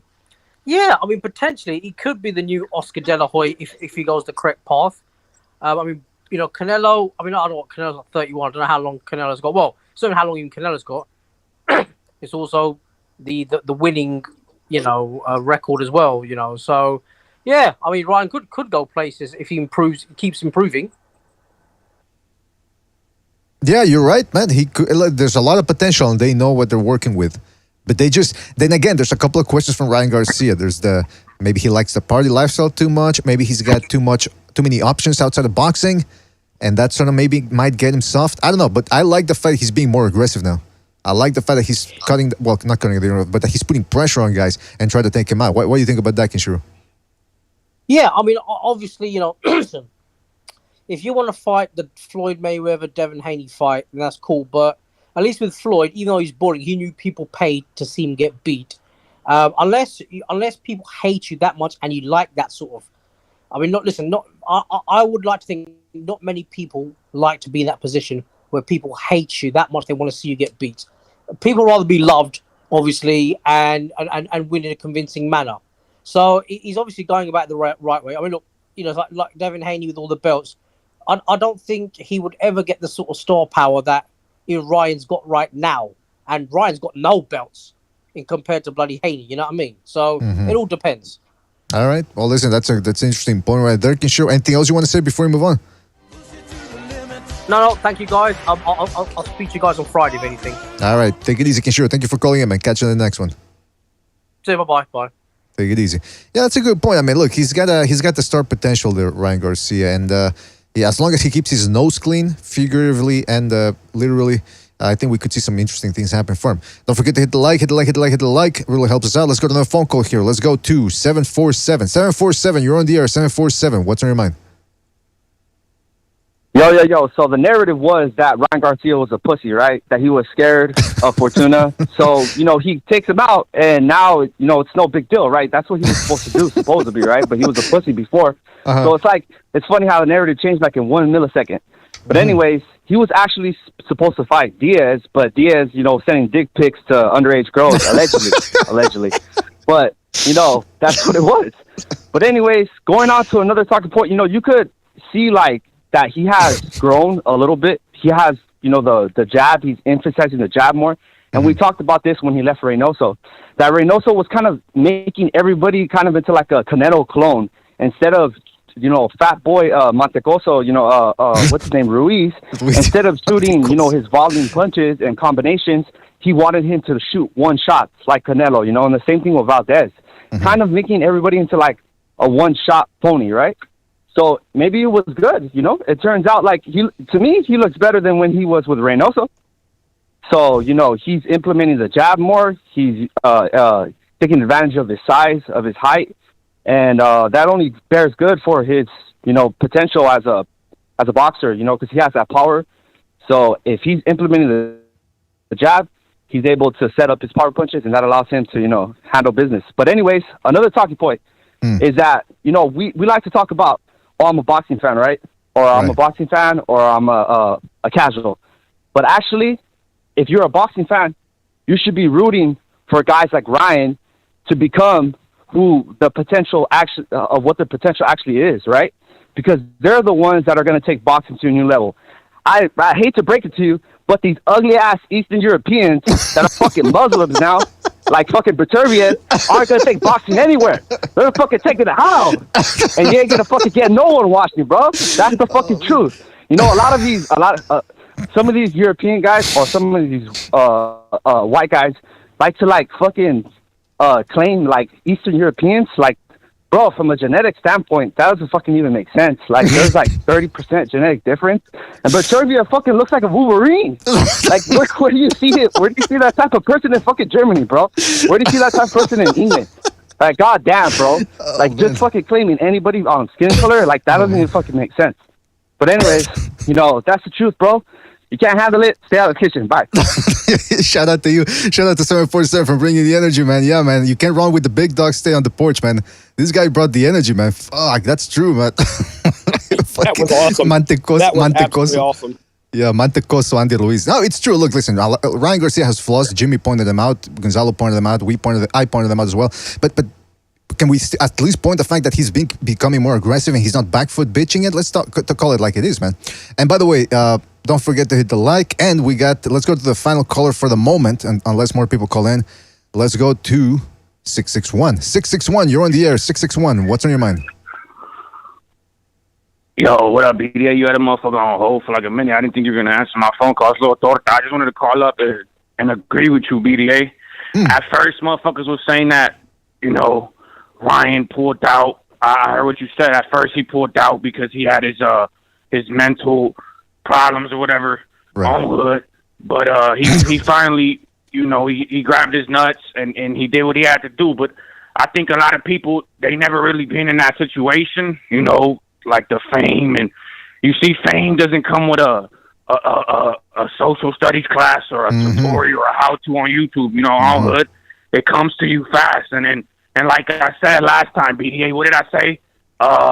They teach you spelling at school, right? On hood and grammar. Right. And we cast, like casting a spell. That's right. And they call us Hispanics on hood. So, and there's a reason for that, right? And if you look on the Zone's page right now, what are you going to see, BDA? You tell me. Go to the Zone Instagram right now, and they have a KSI pinned. The top pin tweet is KSI. This is what these motherfucking scavenger-ass motherfuckers do on hood. They never want to let us shine. They always have to come and scavenger shit up, trying to take shine away from Ryan Garcia on hood. And before you see me living vicariously through someone else, you'll get through the entrance of Area 51 on hood. I'm just saying, it's supposed to be Ryan's time on Hood. He knocked him out. He did what he had to do. That's right. They were making fun of him, saying, "Oh, he backed out. Oh, pussy boy, ooh." Even though he's young on Hood, and like I said, sometimes the anxiety on Hood could get to you on Hood. Like I said, words are spells, right? They called us his panics all our lives on Hood. Why his panic? Panic means uncontrollable fear or anxiety on Hood. But you're gonna judge Ryan, right? But he did what he had to do. Much love. You had a motherfucker tripping. I thought you weren't gonna answer me. I was on hold for a minute. You told me. Sorry about that, Lil Torta. I appreciate you, BDA. Hey, Lil Torta, before you go, hold on. Before you go, Lil Torta, sorry about putting you on holds because we had a lot of calls and you were at the bottom for some reason. But nah, it's all good. It's all love. Hey, motherfucker ain't tripping, BDA on Hood. On Hood, yeah. Can I give your channel a plug, by the way? Because I know you came in the other day with you did a song about LT and MMA champ. Check out Lil Torta's YouTube channel. He's got a bunch of freestyles, as you can see right there. There's Lil Torta on Hood. He ain't kidding around. And Lil Torta, anything else you want to say before we move on? On Hood, I appreciate that. Much love, BDA on Hood. All right. On Hood, I appreciate that. A motherfucker don't take that shit for granted on Hood, That's why a motherfucker like me on Hood, any motherfucker got a problem with BDA on Hood, nigga, it's up, nigga, on Hood. Hey, much love, BDA. Take it easy. Keep spreading the good word, man. Enjoy the rest of your Sunday. Peace. On Hood. Peace. On Hood. Yeah, with On Hood at the end. Well, we closed out the callers with a lot of energy. It was like 3 in a row of like high intense energy on their points of view. That's right. I don't need caffeine when I got these callers keeping us up here. Real quick. Shout out to Leonardo. Talented with his rhymes. He's very talented. He's very talented, man. Check out his channel. Like I said, Lil Torta's channel. He's got good rhymes there. Leonardo Campos Vasquez. Shout out to Leonardo Campos Vasquez. Thank you for your contribution with the super chat. He says Jake Paul will be the face of boxing after Canelo. Oh, please no. Please don't do that, man. But apparently, hey, listen, there's a lot of people that don't watch boxing that know who Jake Paul is now in boxing just because of that. So maybe, you never know, man. And I also want to give a shout out to the Logical Man for his contribution with the super chat as well. He says, what's he saying? Fighter Spirit Crip Mac clone. Meth is a hell of a drug. No, come on. That wasn't Fighter Spirit. That was Lil Torta. Get it together, Logical Man. But thank you for your contribution, man. Thank you for your contribution with the super chat. And let's go to another phone call here. Another person calling in after Lil Torta. I don't know if they're going to be able to live up to Lil Torta there, but let's see. It's not a competition, though, so forget what I just said. 909, you're on the air. 909, what's on your mind? I just want to say one thing. Haney and Davis are not stars. They're too ugly, first of all, okay? If you're looking for the main attraction, Ryan is it. Ryan brings in bitches, money, everything that you need. And that's it. It's simple as that. Yeah. Everything that you need and everything that you want, right? Everything. He's got a culture behind him, BDA. He brings in the transvestites, the gays. The women love him. The little boys, the girls. Everyone loves him. The Catholic priest. What more do you need? Rex, you bring up a hell of a point, man. A guy with a big nose is not going to sell. A guy with a big nose is not going to sell BDA. Hey, Rex, what'd you think of... And a guy who looks like a Cabbage Patch Kid is not going to bring in the money. That's a good point. Rex, what did you think of Devin Haney? He was on the zone last night. He looked a little bit like he'd been eating a little bit too much. What do you think about that? You think he's packing the pounds between fights? Too much fried chicken, BDA. Oh, come on. Wait a minute. All right, listen. Put down the chicken, for God's sake. All right, listen. At least you didn't bring up another fruit there. A fruit. All right. Rex, anything else you want to say before we move on? Listen to that laugh. He knows exactly what he's doing. All I got to say is if you're looking for the main attraction, Ryan Garcia is it. Come and get this va-va-voom, ladies. All right. Shout out to Rex. Thank you for your call. I didn't really like the whole thing about the chicken there, but hey, that's how Rex rolls, man. We got a bunch of people being racist against Mexicans in the chat. We keep it balanced over here. We let anybody say whatever they want. All right. Well, listen. Shout out to everybody who called in. The phone lines are still open there for a little while if you want to call in. Now let's get back to the panel. All right. Thank you for calling in. Shout out to everybody. Don't forget to hit the like. Hit the like. Well, I get back to boxing, Chief. Chief, you wanted to say something, I think. Well, I mean, I've been listening to what the callers are saying and everything else. Let me just, since I joined late, and thank you for having me, by the way. No problem. Ryan, there's improvements. I said it to the caller. He's not leaving his chin out when he's throwing the hook as much as he used to. Now it's wide anyway. He was reaching with the right a little bit, in which case his chin was out there, but everybody had flaws. Trinidad had flaws. De La Hoya had flaws. Hopkins had flaws. Everyone's got flaws. Can the people around him expose those flaws? Can Davis reach Ryan when Ryan's sitting back and not leave himself exposed? These are the questions that will be answered if they ever fight. The likelihood that this fight's going to happen, unless Floyd sees, and Floyd's eye for talent, mind you, in my opinion, based off of some of the words he said in the past, isn't the highest IQ out there. So I don't know, unless someone says, yeah, this is an unsinkable deal, go ahead and do it. They're not going to pull the trigger on that because they're fine with him getting paid max $3 million against nobody's bringing in 150,000 to supposedly 250,000 pay-per-views at a time. So what's Ryan going to do? Well, I mean, you got, like I said, you could do Pedraza for another. He's reproving himself from prospect to contender now because he took that time off. So, like I said, Pedraza's a good one. There's a few others out there. And Regis Prograis, when you're finally ready to pull the title eliminator, who's only getting older. He's in his 30s. So these are things that they can do with him. Joe Goossen's making some good progress with him. 140 is obviously his weight class now because a caller confirmed that, but there's 2 fights in a row at 140. So we don't need to worry about him versus Haney and him versus Shakur Stevens or him versus Davis unless they're going to step up to where he's at. And, of course, he's going to have to get a title first. So Josh Taylor and those things are what's in his sights. And they're right, though. Everyone's been calling in. To have this fresh baby face and play the baby face role, to borrow that from WWE, is a baby face with the baby face role. I'm this nice kid that's going to smile, say nice things, try and fight ferocious against competition that makes me look competent, because that's what he's doing right now. And it's easy to build a following off of that. Look what happened with Oscar De La Hoya. People may have watched him because they didn't like him, but more people watched him because they loved him. Same with Trinidad, same with Chavez, same with Vander Holyfield. So, and they sold, maybe not what Mayweather did, but they sold solid numbers for everyone to make a living. The fighters they were fighting, the managers that were promoting them, and the promoters that promoting them, and the fighters themselves. So there is something to sell here if they do it right, if he's capable of pulling it off. And none of the other guys down at lightweight so far have shown anywhere close to the kind of, when I say drawing power, we don't know what he would make if it was pay-per-view because it was only on the zone. Am I correct? Yeah. Okay, so there's no pay-per-view or back-end money to it, from what I understand. But how many people were in the seats? And Charlo just became undisputed. How empty was that arena when he did that? And Charlo's a good fighter, don't get me wrong. And he proved the point because he came back and proved me right on what he was, on the fact that he was an upper-level fighter over Castano. But how empty was that arena?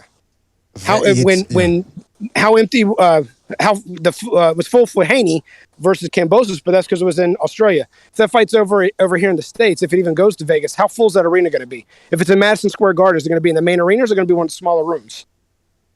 So these are things that show the fact he may not have pay-per-view, quote unquote, behind him yet, but he's putting fans in seats. That's a secondary way to make money in boxing is fans in seats. And he's doing it. So people say that about Tank Davis. They go, well, he's a pay-per-view fighter. He's on pay-per-view, but how many pay-per-view fights is he really making? We don't know. Exactly. They don't release the official numbers, and they block off certain parts of each stadium because he sold out in Atlanta twice, supposedly, right? Well, there were certain seats that weren't available for purchase. The way they had it set up, it's instead of having a full arena with a way out from the locker room, they blocked some of the seats off, just like they just like they did when I've watched J-Rock versus Jarrett Hurd. They blocked off part of the arena for the ring walk-in and everything else. So it may have been a quote-unquote sold-out house, but they didn't sell every seat. That's right. Yeah. I mean, listen, it's you also had to wonder how many, I'm talking about both Ryan Garcia and Tank Davis, how many tickets are they giving away too? How many comps are being given there? Because we don't know, man. And there could be a decent amount on both. I'm not going to say that just because there's a full house that De La Hoya didn't call a bunch of his friends, his celebrity friends, and say, hey, how would you like some tickets? And he gave them away. We can't prove that one way or the other. So what we go by is what we do see in the seats and as accurate of a count of pay-per-views as we can get, which Tank does pay-per-view and Ryan's on DAZN. So we don't have those numbers.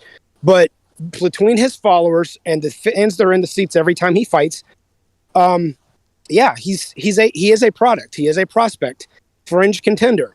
There is something there. He's got that babyface look. He can sell. The way he finished Fortuna off with that combination, that wasn't in his forte a year ago. So he's making improvements. He's Yeah, making. I'll credit that to Reynoso, the body shot. He picked it up from that school. That's good. Hey, can I say something here real quick? I just got to point something out here. Dennis F. Shout out to Dennis F. for his contribution to the super chat. He said, Fatuna was 157. Don't go overboard, but decent win. Well, let me tell you something, Dennis F. Thank you for your contribution with the super chat. But hey, he knocked out a bigger guy. That's another way of looking at it. And that's if I were Ryan Garcia's PR team, that's the way I would spin it.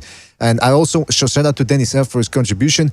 I also want to point out something else here. Somebody said that. Hold on a second. I'm looking for the comment here. Where was it? Fuck. Hold on. Give me 2 seconds here. Someone's saying that. What do you think about Tank versus Cruz having 15,000 fans and Ryan versus Fortuna having 12,000 in the same venue? Well, I'm curious. How many would Ryan do? How many fans could he draw in the same venue if he would have fought, let's say, Rolly Romero? Because not for nothing, but for some reason, they captured the Zoomers' imagination with that fight, with all the trash talk and all that. So you give Ryan Garcia somebody that he can play off of, or maybe even a fellow Mexican, maybe. You get even more Mexicans coming in. I think he could do 15,000 in there. I don't know, but... easily. If you got another name guy, of course. But to your point, when you said people, and they do say it all the time, well, Davis is a pay-per-view fighter now. By that logic, so isn't Barrios. The last 2 fights, he was on a pay-per-view. So is he, you know what I mean? Is he a pay-per-view fighter now, too? Exactly. I'll be right back, fellas. You keep it going. Okay. Well, so here's the thing with Garcia. I'm talking to both of you, but Gonzalo, I know you're going to be able to piggyback off of this with your fighting mind. So Ryan Garcia is making improvements, even though he still has flaws. But at the same time, people are talking about Tank. Tank is, and I called in when I was still just a caller at the time. He was standing with his feet square and his shoulders square. He was dropping his hands down, throwing from his shoulders. His head movement was only when he was trying to use his reflexes to flip and counter. It wasn't a regular thing. He does have a high guard now, which is an improvement, but he doesn't really use as much of a jab. And all of these flaws I've said before, he's still got to this day, and he's 27. Do we actually see the flaws that we saw in Ryan 2 years ago? Do we see some of them being fixed, whereas Tank is pretty much still the same fighter? Well, Tank's actually regressed as far as I'm concerned. Yep. Yeah, I think so, too. A couple years ago, I don't think Isaac Cruz may have been able to stand with. I know Cruz is tough, don't get me wrong, but with the way Tank, his efficiency of throwing punches and his work rate, Cruz may not have been able to do as well if it was that Tank versus the one he had when they face each other. It's because he's never had to worry about anything coming back. What do you think, Gonzalo? No, it's he's regressed for a lot of reasons. Like Mayweather keeps saying, it's not about taking punishment. It's about being smarter, not actually like working harder. But when you're just the shorter guy and you're moving up, now you want to fight at 140.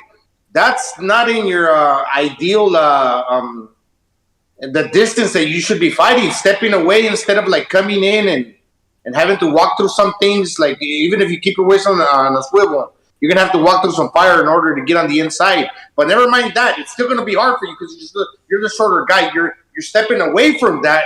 You're getting on the back foot. You're robbing from your power, and you're totally getting out of that distance. A lot of fighters have to win that with that size. You have to force your way in. But not only are you not doing that, you're trying to box on the fucking back foot. Who the fuck do you think you are? You think you're that dude from Street Fighter with the long arms, fucking Dawson? The fucking arcade. You're not. Yeah, excellent point. When you're backing up, and this is something I had trouble with when I'd spar with friends. A lot of them were a lot taller than me. I'm a short, dumpy guy, and I was a lefty, just like Tank. But that wasn't an advantage when they could reach me with 4 inches to spare and reach before I could even get to them. So, even if they're just hitting my glove and doing that thing that I call the patty cake of you're parrying each other's jabs so you can find an opening. Okay, let's say they leave an opening. I still got to close 6 inches to get to them in order to even land a glancing jab or a jab at the end of it. So it's not that it's impossible. Tank's obviously a much better fighter than I ever would have dreamed to be, but he's going to be running these problems. Devin's a pretty tall guy. Ryan is a tall guy. Josh Taylor is a tall guy, and they have these reach advantages. So he's comfortable at junior lightweight and lightweight where these guys are short like him. But when he starts to step up against taller, longer guys, I think Shakir's even got the reach on him. What's he going to do? Well, how's he going to overcome this? double jab. It's the best way for a short guy to get in. You got to double up your jab. You just bring up your foot, and the first jab is to kind of get close. The second one, you double it in, you follow it up. Other than that, you can jump in, which is the silly way. And the other way would be try to come in off one of their misses. You got to be willing to eat a jab when you're a shorter guy off the top of your head. But I found, because I've sparred, most of the guys I sparred my whole life have been bigger than me. I've always had trouble against guys my height or shorter because I've always sparred taller guys, and because I was heavier. So that's the way. Just you learn to get in because you have to double it up. You pop in. You jackhammer in with your jab. But his thing is, it's almost a fly trap, like a Venus flytrap. It's almost, he's sitting there, when he leans back, that makes the guy want to jump in so bad. When you see a fighter lean back at the waist like that, you just want to jump in and throw a shot at him. But he's got that deadly check left hook, which is quick and accurate.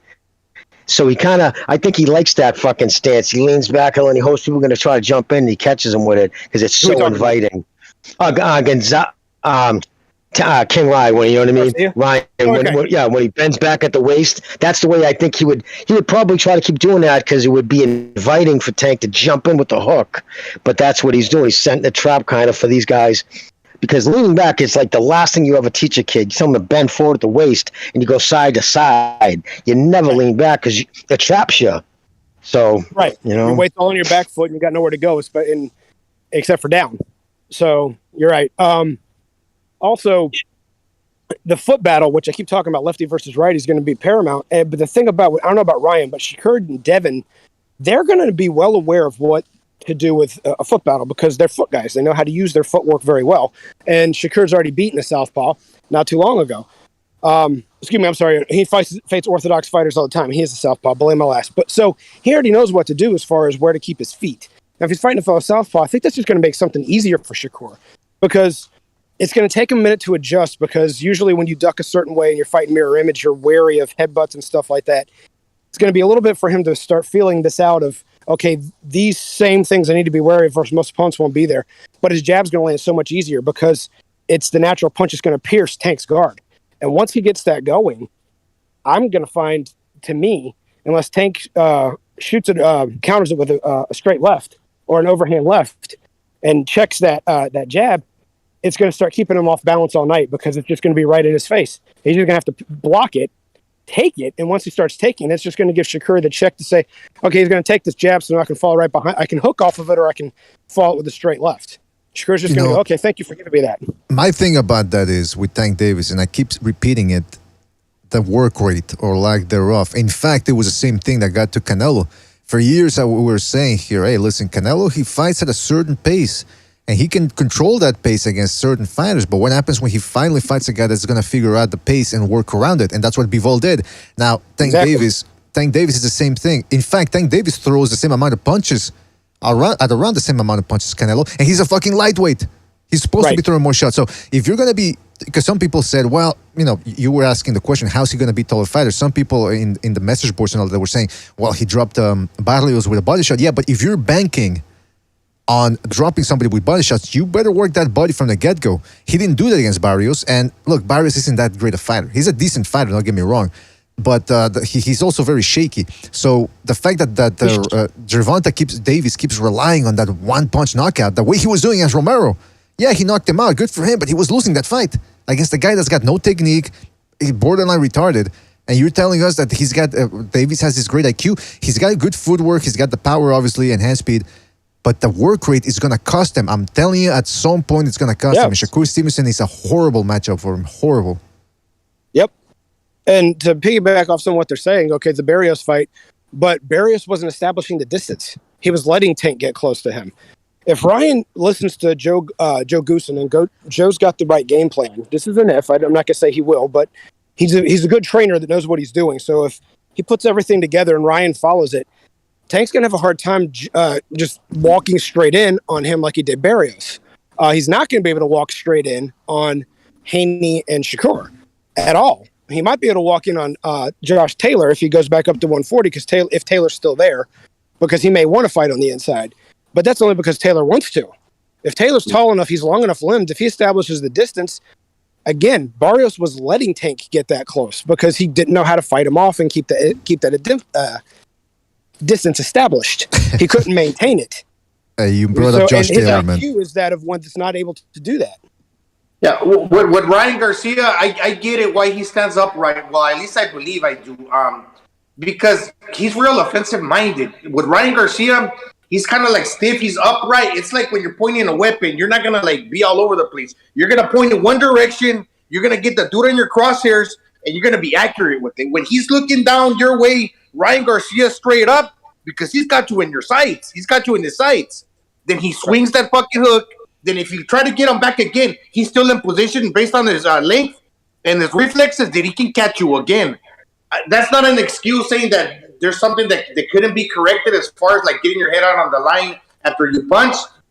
But I can kind of see why he does that. But given that he's tall and long, affords them that extra 6 inches or whatnot compared to what Tank Davis lacks in height and reach.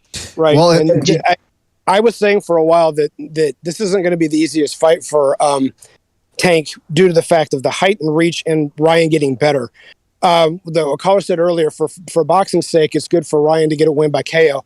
I'm not blaming anyone or arguing against anyone that thinks that Tank can knock Ryan out because he can. And Tank does have some flaws Ryan has some flaws Tank may being the key word, be able to capitalize on. But if he doesn't, then, these are the other sides of what a fight's all about, because it's not just one guy goes in and does what he wants to do and the other guy accepts it. Ryan's going to have his own ideas of what he wants to do, how he wants to go about it. And one person's will and strategy is going to work. Plus, I saw something that Ryan did in this fight. He kept the shoulder shrug pinned to the side of his chin, so that kind of helped out. But anyway, he also stopped. He wasn't throwing his punches as hard. He's starting to realize now he doesn't have to commit so much on them if they're just, that's a hard thing for people to grasp. You don't have to throw everything behind your punches if they're accurate and they're fast. And what it does is keep you from throwing yourself out of position. And again, because of his flat foot stance, being out of position for him is very, very bad. But it's like how he finished Fortuna off, like you were saying. He wasn't throwing everything hard. They weren't weak punches by any means, but he was throwing them with speed and accuracy versus loading up on them with power. And like I said, he wasn't doing that a year ago. So there are improvements. I saw that with Joe Goosen when they were trying out the gloves. When they were trying out the gloves, he was hitting his hands, no pads. And Joe Goosen was telling him, slow it down. Basically, don't fucking just swing like with all your speed. Just slow it down. Well, Gonzalo, what is it that you always say? Slow is fast, fast. Well, what is it? Yeah, that's right.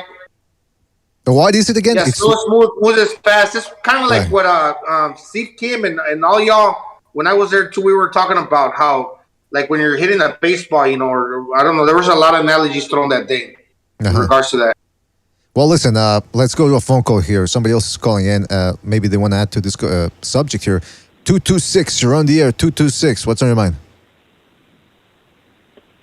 Yeah, I'm not too happy, PDA. I'm not too fucking happy right now. Uh-oh.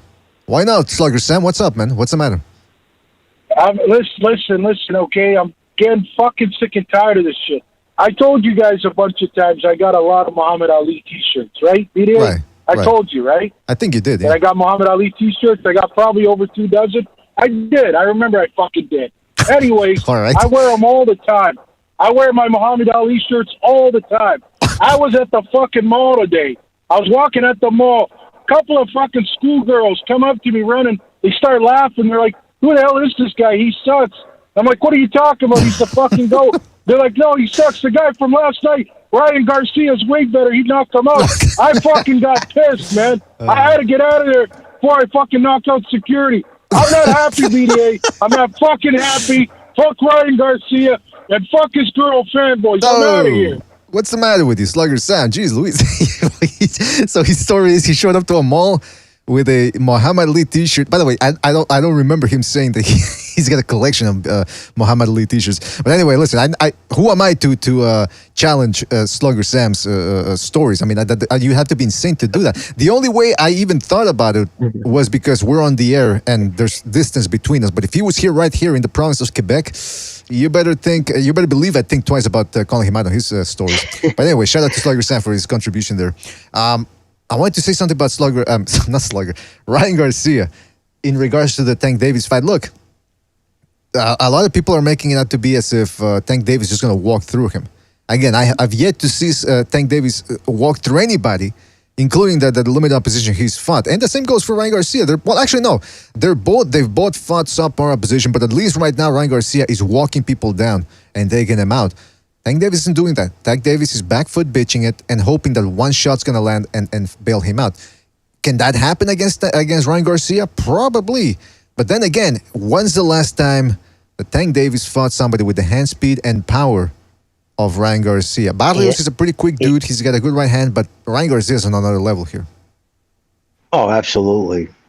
And that's what I'm saying. Absolutely. You live by the gun, you die by the gun. Tank Davis, I think he's got a... Yeah. Go ahead. And especially if Tank Davis fights like the way he has, where he's on the back foot and he's throwing single shots, maybe not combinations, but 1-2 shots at a time. And Ryan Garcia also throws two or more at a time, but he's got the length advantage. Dude, he's just got to stay focused and keep Tank Davis on the outside. Be aggressive from the outside and not lose your concentration. And I'm not saying that Ryan Garcia needs to go on the inside and fucking fight a toe-to-toe battle with fucking Tank Davis. No, but if he keeps it on the outside, given that he's got the length and the power, and he just maintains that focus, he can control Tank Davis from the outside, and he can win like that. Now, if Tank Davis wants to win, he's got to do more. He's got the ability, but he's kind of regressed. Like Jimmy says, he's got to take it upon himself to get on the inside. He's got to do that. That's right. Listen, again, Tank Davis, if he fights Garcia, you have to assume, again, it's an assumption, that he would be the one having to put pressure on Garcia. And I don't know if he can. That's the question going into the fight. Can he put, because he's going to have to be walking down a puncher. And what did George Foreman always used to say about that? You don't want to walk around a puncher. Don't want to follow a puncher. Exactly, yeah, follow a puncher. Yeah, so what do you guys think? Well said. I mean, a way to bring up old George from the past, but let's just paint the scenario. This is not saying that everyone's favoring Tank for good reason, because Ryan hasn't fought very much. He did get hit by a guy who was an slightly above average puncher, and he got floored, even though he got up to knock the guy out. So we're wondering about his chin. Tank hasn't been down that I've been told of, seen, or aware of. Maybe in the gym, but I haven't seen him down, or I haven't really seen him really hurt in the ring. So we're under the impression he's got the better chin. That's fine. Mm-hmm. But then if you've established this distance, so it appears to be so far, if you've established this distance, right, like, let's face it, Santa Cruz pretty much came close to keeping it established. Barrios had it established for a little while. Cruz got through his the distance that Tank had established. So it doesn't seem like he's got that game nailed down. So if Ryan establishes this and then it was able to start moving to where he can set up angles how he wants to, Tank's then going to have to cut off the ring as a southpaw, which is not his forte, because he's been fighting off the back foot, while applying the pressure, cutting the ring off, working the body up to the head, while not leaving himself open for counter shots. And he's been fighting out of a high guard lately, but when he gets really going throwing punches, he still drops his hands down to his shoulders, leaving open targets for Ryan all night. So unless he's going to be rolling his head to set up, because the only time he really had head movement when he was up and coming, and I was still just a caller back in the day, was when he would be setting you up to throw for you to throw a shot, then he'd roll and counter. But he's not rolling and countering much anymore. So when he starts dropping his hands, which he always does in every fight, and he squares himself up because he's trying to really get his power shots, which he still does at 27. If Ryan's already got the distance established, like he should, if he's going to win this fight, then Tank's going to be kind of like target practice. Interesting, man. That's an interesting breakdown right there. You know what? I'd have to look at the last. I haven't rewatched the Romero fight. I'd have to watch that one just to see what happens. I tell you what, though, man. When you're talking about the Ryan Garcia versus Tank Davis, there's a big danger for Ryan Garcia, and I'm not talking about inside the ring. I'm talking outside. Tank Davis fights, he brings a certain undesirable audience to his fights, to his crowds. The last one, there was an active shooter there. Or it wasn't actually a shooter, but they thought there was. Somebody was setting off firecrackers. There's fights, there's stabbings. For Shakur Stevenson, for example, he starts right. You mean Davis, right? Yeah, Tank Davis. Not Garcia. Okay, no. I'm saying, Garcia, that's why. No, I said Garcia is in danger outside the ring with this type of behavior. Yes, yeah. And if you have Shakur Stevenson, and by the way, if you have Shakur Stevenson too, Shakur Stevenson after his fights, his family members start right. So if I'm Ryan Garcia, I'm bringing extra security to those fights because you just never know what's going to happen, man. Yeah, I mean. You got fucking IQ from New York City. He's from New York, and he on his show he said that he was told that the rumor of gunshots wasn't a rumor. There really was gunshots at the Barclays that night. Well, I don't know about that. That caused a stampede. I mean, it sent 24 people to the hospital, 10 in serious condition. They went through a 2-inch piece of glass. So you have to run pretty damn hard to send that many people stampeding.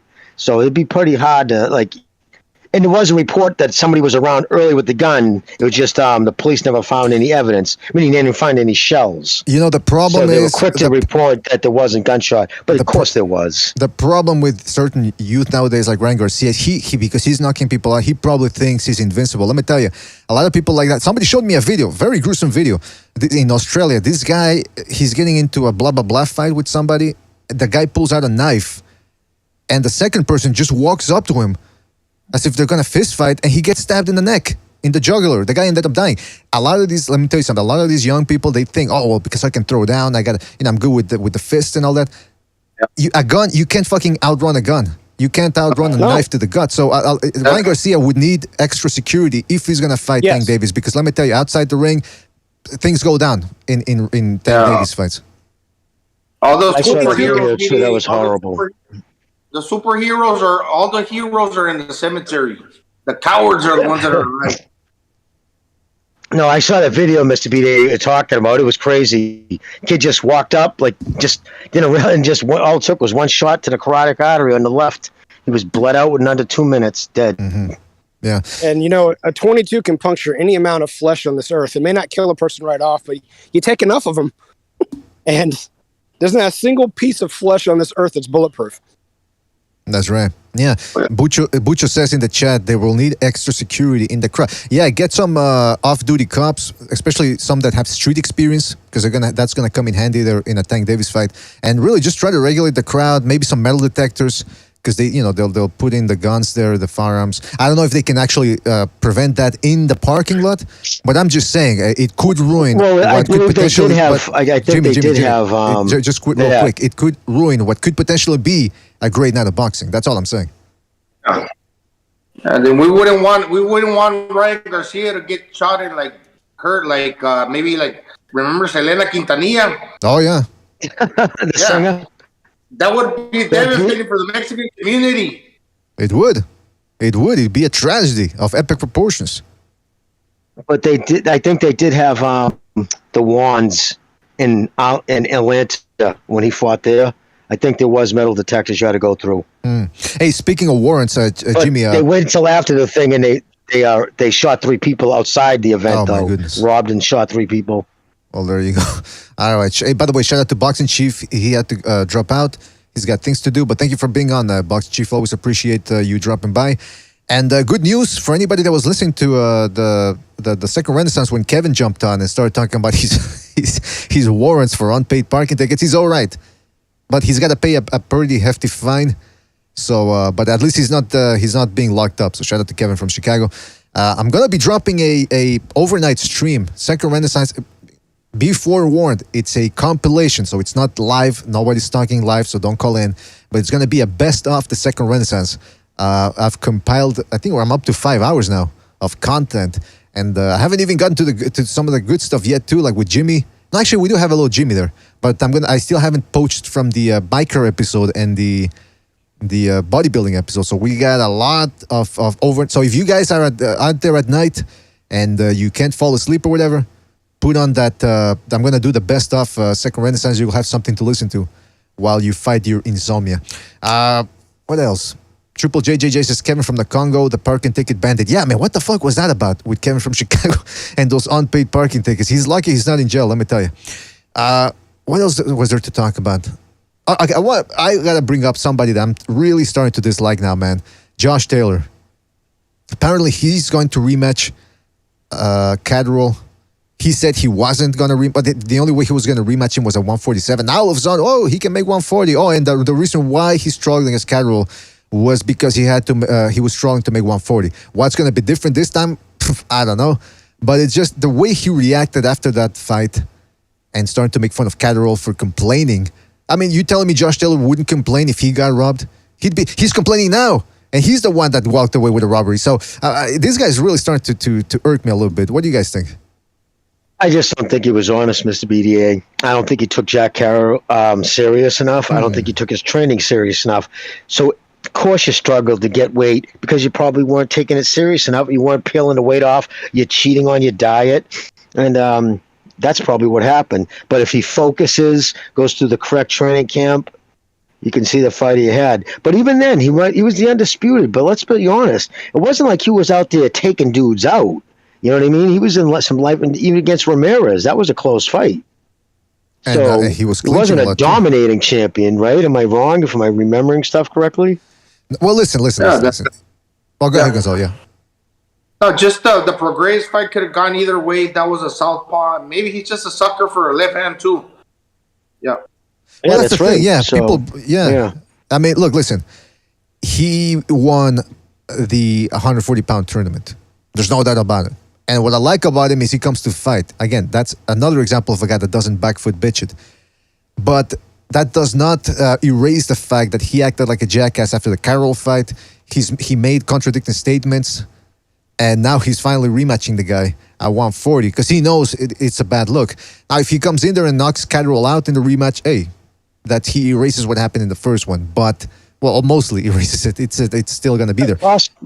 It cost him the undisputed. He just had to give up 2 belts. He gave up his WBC and WBA, if I'm not mistaken. Yeah, I think that's what happened with him. And look, he's like I said, he's got a heck of a body work. Good left hand to the body. He can punch with both hands. I like the fact that he's got some craft to him. There was one move that he did against Victor Postal, which he was shifting in there with his feet, and it was a beautiful move. I think I have it as a GIF format if I can play it later, if I can find it. But he's got craft. But defensively, he's not up to par. Like, because you look at his record, you go at look at everybody he beat, look at where he was at pound for pound a year ago, and you're thinking, whoa, this guy must be the complete package. But defensively, he doesn't live up to the pound for pound standard. He gets hit too much. I don't know if it's because he's offensively oriented or if he's got lapses of concentration. I don't know. But when people were saying that he would beat Crawford at 147, I don't know, man. Crawford can crack at 147. I don't see. Yeah. He got hurt by Baranchik as well. He got hurt hard too. He did, yeah. Now that you mentioned it, yeah. Crawford would beat the dog snot out of him. The Prograis win though is still it's still good. Like Gonzalo said, it was close, but man, Prograis right now, Prograis is another guy that's who knows where his career is going. He's 34, by the way. He looks younger, but he's 34. What the fuck is he doing? I don't know, but he's wasting his time because he still got, when he beat up that Irishman in his last fight, I know the guy wasn't, he was a borderline contender, but fuck, Prograis took him out like he was a borderline contender.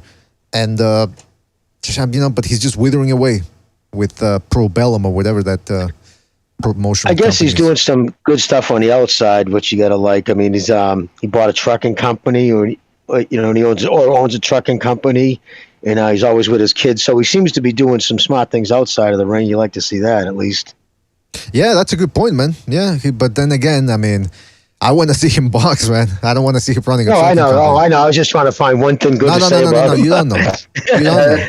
You don't know, Jimmy. It shows how unfair the sport can kind of be sometimes. Because when you had him fight Taylor, it was such a close fight.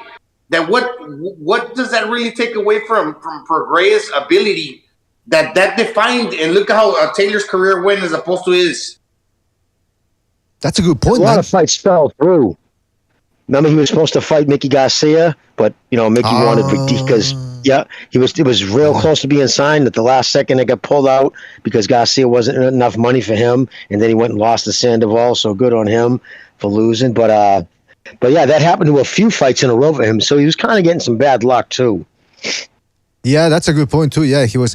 And listen, anybody that moves up to 140, whether it's Haney, whether it's Lopez, they're not they're not gonna tango with Prograis if they don't have to. And Prograis, look, listen, he's got a gripe. He's in good reason to be upset about not getting the big fights, but he was moving all over the place. He was with the PBC, then he was with this one, not that one. I don't even know who he was with, but I know that he's fighting in Saudi Arabia now. So who knows, man? It's he seems to be wasting his potential. Hawker Mustang says, "Did you see the former NASCAR driver that was stabbed to death the other day?" I didn't. I read the headline, but I didn't read the details about that. But geez, what's up with people getting stabbed nowadays, man? That's insane. A NASCAR driver was stabbed to death? That's what he said. Yeah. Is that what he said? Wow. I think it was some bald dude that stabbed him. Some bald dude with tattoos. So you take a look, one look at the guy's photo, and you go, "Yeah, he looks like the stabbing kind." In my experience. Speaking of experience, man, listen, we've got some good fights coming up. Actually, no, we don't. What am I talking about? I was going to say, Joey Gonzalez, Isaac Dogboy next week. Looks like an interesting little matchup. I think it's going to be entertaining. Gabriel Flores Jr. is going to be fighting on the undercard. You got women fighting. I don't know. July the 30th, we got an awful card. Danny Garcia versus Jose Benavides Jr. at junior middleweight, 154. Jose Long John Silver Benavides with the one leg. Adam Nowasi against Ali Erendemirezin. What is he, an Armenian? I'd have to check him out just to see who he is. I have never seen him fight before. And you got Gary Antoine Russell versus Rances Never Was Barthélemy. I don't know. That's a Showtime card, by the way. That's a Showtime. So imagine you're paying for Showtime, $15 on top of your cable bill, and that's what you get for July. I gotta tell you something. That's oof. I was trying to look for the positives in that, but in that card, that's all they've got. Showtime pay-per-view. So like I said, $15 on top of your cable bill. Then if you want to watch this, you got to pay pay-per-view to watch Jake Paul throw 3 punches per round and gas out against Hasim Rahman Jr., who makes Charles Martin look like a Muhammad Ali in there. And then you got Amanda Serrano versus Brenda Carvajal. Nah, I'm not in favor. And then that same day, you got Virgil Ortiz Jr. versus Michael McKinson. I don't know who that is. Virgil Ortiz better step it up. That's all I'm going to say about that. Terrible fight. Well, that's Golden Boy. I'm hoping it is the rumor that there's a fighter who's not going to be with him long. I hope it's Ortiz because I don't like the way fucking Oscar moves lately. I to see him criticize Hearn, like jump on that thing and just like even now he's attacking the zone when he doesn't have to, which is kind of silly because his guys fight on the zone. But like when he was saying, "Oh, why would you? I would never would have let Canelo fight Beterbiev." Really? Didn't you put him when he was 23 and green against Mayweather? You fucking moron. So it's like, I just don't like the way he's been rolling lately. Well, listen, he's got Jimmy, and shit. Wait, Jimmy, have you noticed how Ryan Garcia, like he kind of blows De La Hoya off? He shines him up. Big time. I knew you were going there. Nope. And it's so obvious, Gonzalo. You can tell it's obvious. You see what I'm saying? Like, he was all saying, "Hey, Ryan," just hoping to get a hug. Ryan looked right past him like he wasn't even there. And then when he was forced to interact, kind of gave him a half-hearted smirk and then turned to his mother and then turned to somebody like, "No, you can tell he don't like Oscar." And the fact that you can not like him, but the fact he wants people to know he don't like Oscar by the way he's acting, like he's trying to let you and me and everybody else who picked up on it notice it, because it's hard to usually notice something like that unless it's obvious, and it was fucking obvious. And what's that all about then? What's the issue? I think it started from the fucking money issue. And Ryan doesn't forgive. Like, he's very thin-skinned.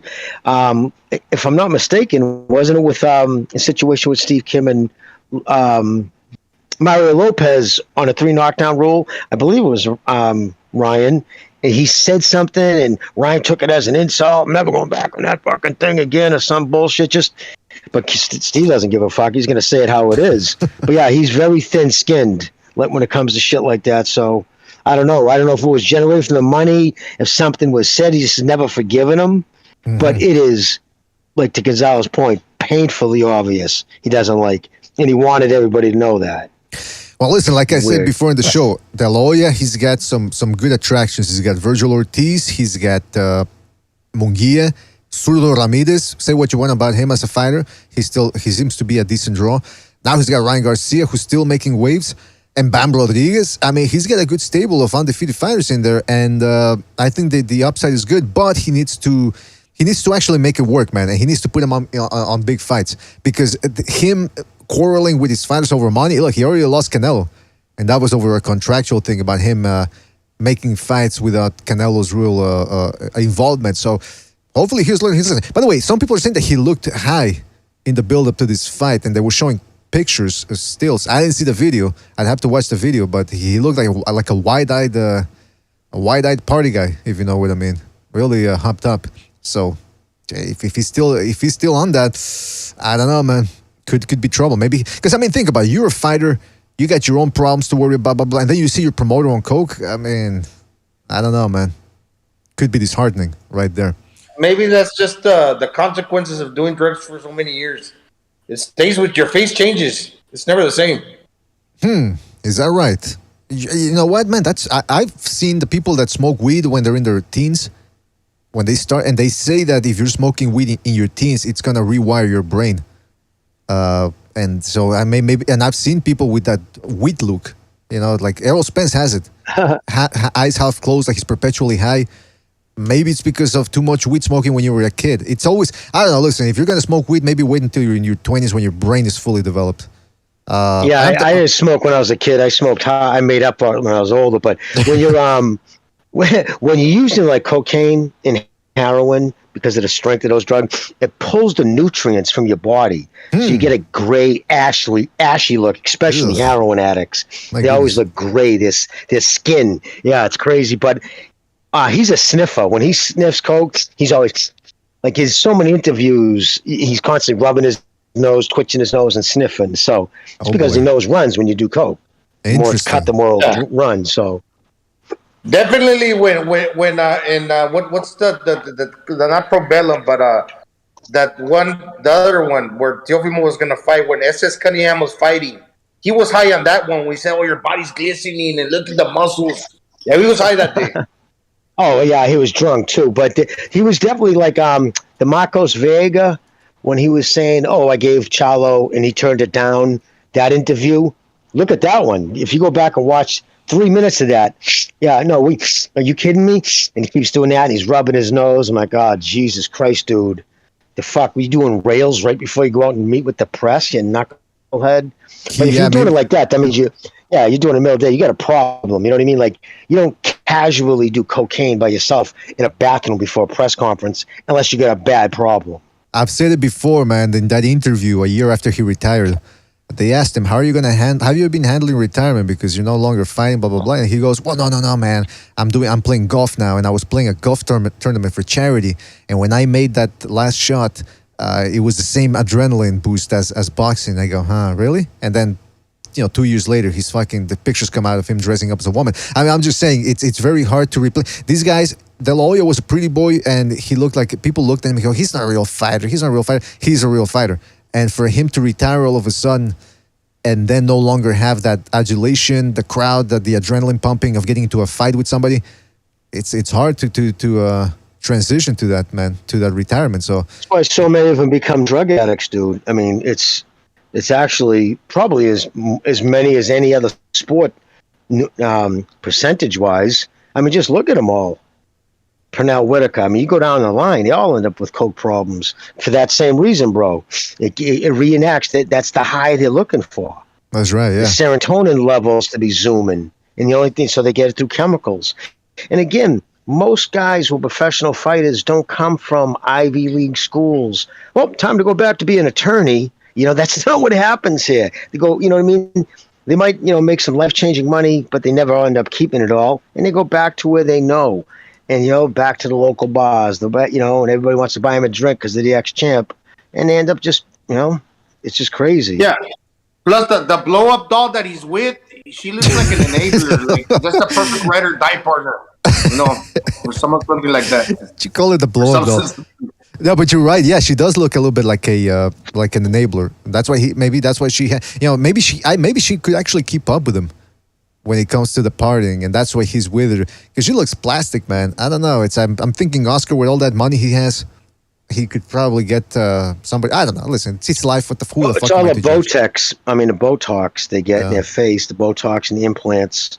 It just gives them that fucking mannequin face. Hey, by the way, we got a phone call here. Let's go to a late phone call here. 678. You're on the air. 678. What's on your mind? Hey guys, am I coming in clear? Oh, Soothsayer. Yeah, you're coming in clear, man. What's up? Soothsayer. What's up, buddy? Hey guys, I just want to wish y'all a blessed Sunday today. It's beautiful out here, wind's blowing. But back to LT's call, man. I agree with like 90% of what he said, man. But I'm still gonna sit on standby to see if fucking Ryan starts being more of a fucking Mexican than what he's been. Yeah, you're right. LT. Yeah, you're on the same boat as LT. You said, yeah. What do you want him to do? I want him to stop coming out to fucking rap music. I want a corrido in there. I want his dad to dress up like Moctezuma. I want there to be a fucking pyramid like, Canelo had a big old face. I want there to be a fucking sacrifice, man. Okay, you're fucking, Jesus what's Christ. the matter with you, man? He wants a sacrifice. Well, listen. Is it true? Can he speak Spanish? Is it true that Ryan can't speak Spanish? Is that true? That's what LT said. He's not bilingual? I don't even... Huh. I don't think he even knows what Spanish is. Yeah. Hey, wow. Yeah, that's not going to endure him to the Mexican crowd. That's for sure. Go ahead, Soothsayer. Yeah, I just want to end my call with a little verse, man. I felt very inspired today. The Chief's been sending me some real inspirational things, and I just want to give you guys a little something here. Go ahead, this is from Exodus 21, from the Old Testament. Anyone who beats their male or female slave with a rod must be punished if the slave dies as a direct assault, but they are not to be punished if the slave recovers after a day or two, since the slave is their property. Well, there you go. That's as good a passage as any that's been read on this program, this fine program. So, Soothsayer, great call. Hey, by the way, Rex in the chat says he wants you to play a little guitar lick, if you can. Oh, man, I'm not inside. I have to go outside and walk about 20 minutes to get service. But you guys have a great Sunday, great fucking show. Thanks for everything.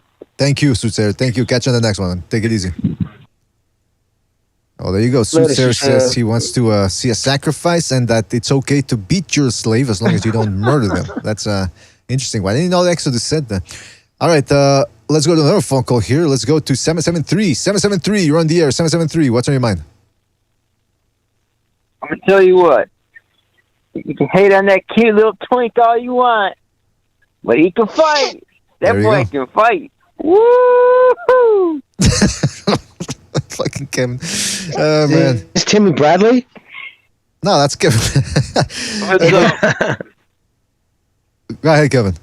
I got to say, yeah, he's a decent little fighter. He's a decent little fighter, so he kind of gets a bad rap. He's like, he puts his foot in his mouth. He talks a lot of shit, but he's got some snap. He's got that wiry frame that causes problems. Now, does he beat Stanky Davis? I don't know about that, but I'm interested. Like, put him in there. I don't care. Put him in there with Haney. Put him in there with Davis. I want to see him against Lomachenko. Those are all interesting fights. So, I'm interested. I'm intrigued. There you go, You Kevin. agree? What do you think? What do you think about him not fighting in their weight class anymore, though? He's moving up.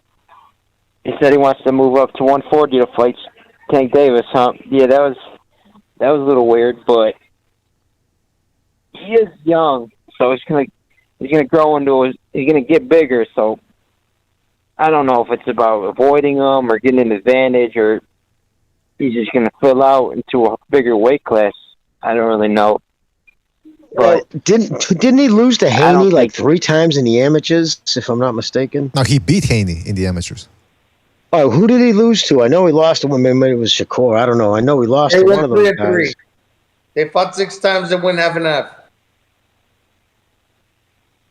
Yeah, he also beat Virgil Ortiz. It's not like Tank Davis is some small guy. Like, this dude kills himself to get down to 130. So, and he missed weight multiple times. So it's not like he's gonna be some huge weight advantage or something. The dude's stocky. All right. So I'll leave you guys to it, though. It's my call for the day. Take it easy. All right. Take it easy, Kevin. No, there you go. Had to do the mouth fart before leaving. Well, listen, that's it for today. Nice little show. We talked about Ryan Garcia. What's up for him? 140 apparently. That's what one of the callers said. He said that he was at the fight, so he can confirm that. But he's saying that he still wants... he definitely said all that, brother. He definitely did when he was on sitting with Sean Porter and stuff. He absolutely said he's not going back to 135. Like, he made a point to drill it home. So it was maybe just sending a message if that's where anybody wants to fight him. Yeah, but maybe he's trying to make these other lightweights think, oh shit, he's moving up. What the fuck? What do we? Maybe it's a negotiation tactic. I don't know anymore. with these fighters. That's why I try to avoid paying attention to what fighters say, and I stick to what they do. So we'll see what he does in the next couple of months. He's got to capitalize on this. Let's be honest. He's got to make another fight quick. Can't be another 18 months between. I know he had the mental health. I didn't like that too. Admitting have mental, problems is not a sign of weakness. It's a sign of strength. No, it's not, dude. No, it's not. Having mental problems or whatever, take care of it on your own. Making that public, victimizing yourself, making yourself seem whatever. It's just, why would you make yourself seem weak mentally, physically, in any way? That's a new thing. That's not. I took real offense to that. It's like, dude, shut up about that. You want to want to help people with mental health, want to donate your time, do commercials, whatever. But stop talking about it at the fucking rink. At the fucking, to the crowd, how, it's a sign of strength to victimize yourself. It just, I always laugh and imagine that he's talking all this, he's spending all this time talking about mental illness, and I imagine he faked it. I don't know, for some reason that's hilarious to me. That means the balls you would take to do that, man. But yeah, Gonzalo, you want to say something? No, isn't he coming off a little cringy, like cringe, right? A little. What's that dude that used to come out on the podcast with Mike Tyson, that UFC guy, the short little dude, the Mexican? It wasn't Cruz. Fuck yeah, yeah. That cringy character that used to be an Olympian wrestler, he was a flyweight champion in the UFC. A real cringy, like he come out and like dressed as like a king and stuff. Man, Ryan sounded like that guy. And that dude, that other little dude, he was playing. I don't think Ryan's playing. He's trying to be like outspoken, like Muhammad Ali. But a lot of times he's sounding fucking cringy. Yeah, just pick the right topic. That's all. And did you hear what he said to Porter? And they said, well, Sean, do you like Sean or something? I forget how the question was phrased, but he turns, looks at Sean, and goes, oh, I love everything about him. Which was a little odd, but whatever. Yeah, man. Look, listen, he's cringy outside the ring. But if we want to reiterate what we've been saying throughout the show, at least he's putting pressure on guys in the fight. And he's not back foot bitching it. So there is that, and that can only help his bottom line. Because a guy can be a star, but just fighting off the back foot and clinching his way to a decision, that ain't going to really turn you into a mainstream star. And right now, Garcia, at least, he's putting pressure. Did he take any damage last night? Nope. None, right? He walked away without a scratch. There's no excuse at all not to take 2 weeks, go to fucking Bora Bora, go fucking do with all them dudes and have them rub oil on. Whatever you do, get your kicks. But the motherfucker should be back by the end of next month with already another planned date in the books and ready to go. You want to become big? You just can't. You got to fight more often. That's right. You got to fight more. often. I don't even think he caught Fortuna with his best shot. He caught him with the good left hook, the second knockdown, but he was looking for it too much. If like the action were just to like flow, I think he would catch somebody with a real nice hook out of nowhere. Yeah. He knotted up his dome though. You literally see on the side of his temple, and to get a knot there, you got to get hit pretty hard. But he knuckled them right there, so I'm sure that hurt. That's the one he gave up when he spit the mouthpiece. And look, listen, this whole thing about him moving up to 140, based on how Devin Haney looked in that DAZN interview, he's not staying at 135 for too long either, man. I'm telling you right off the bat, look at him. The fuck was that? Too many ho-hos and ring-dings or whatever they call over there in the United States. Well, listen, fellas, with that being said, we do have to move on. We have to go. But shout out to everybody that called in. Shout out to everybody, of course, all the panelists, talking about Jimmy, talking about Gonzalo, Boxing Chief. You guys are the best. Everybody that called in, everyone that donated the super chat, you guys know who you are. And everybody in the chat, I'm talking about Jay Money, Eddie Valens, Don Ramon Champ, Eparokua, One Foot Out the Door. Who else am I missing here? Somebody here. Mr. Speak the Truth, Iron Fist, Lil King, What About Me, Hawker Mustang, Dimitri Harris. All of you guys know who you are. If I forgot anybody, it's because we got to go. But thanks again for joining us on another BD Boxing podcast episode. Check out the Second Renaissance. Trying to do more episodes over there. Gonna be dropping a new video probably today or tonight. It's about the paranormal again and about some of the weird stuff that soldiers see overseas. So shout out to you fellas. Thank you for listening. Don't forget to hit the like on the way out, and we'll catch you in the next one, fellas. Take it easy. Thanks for watching. What are you going to do about it?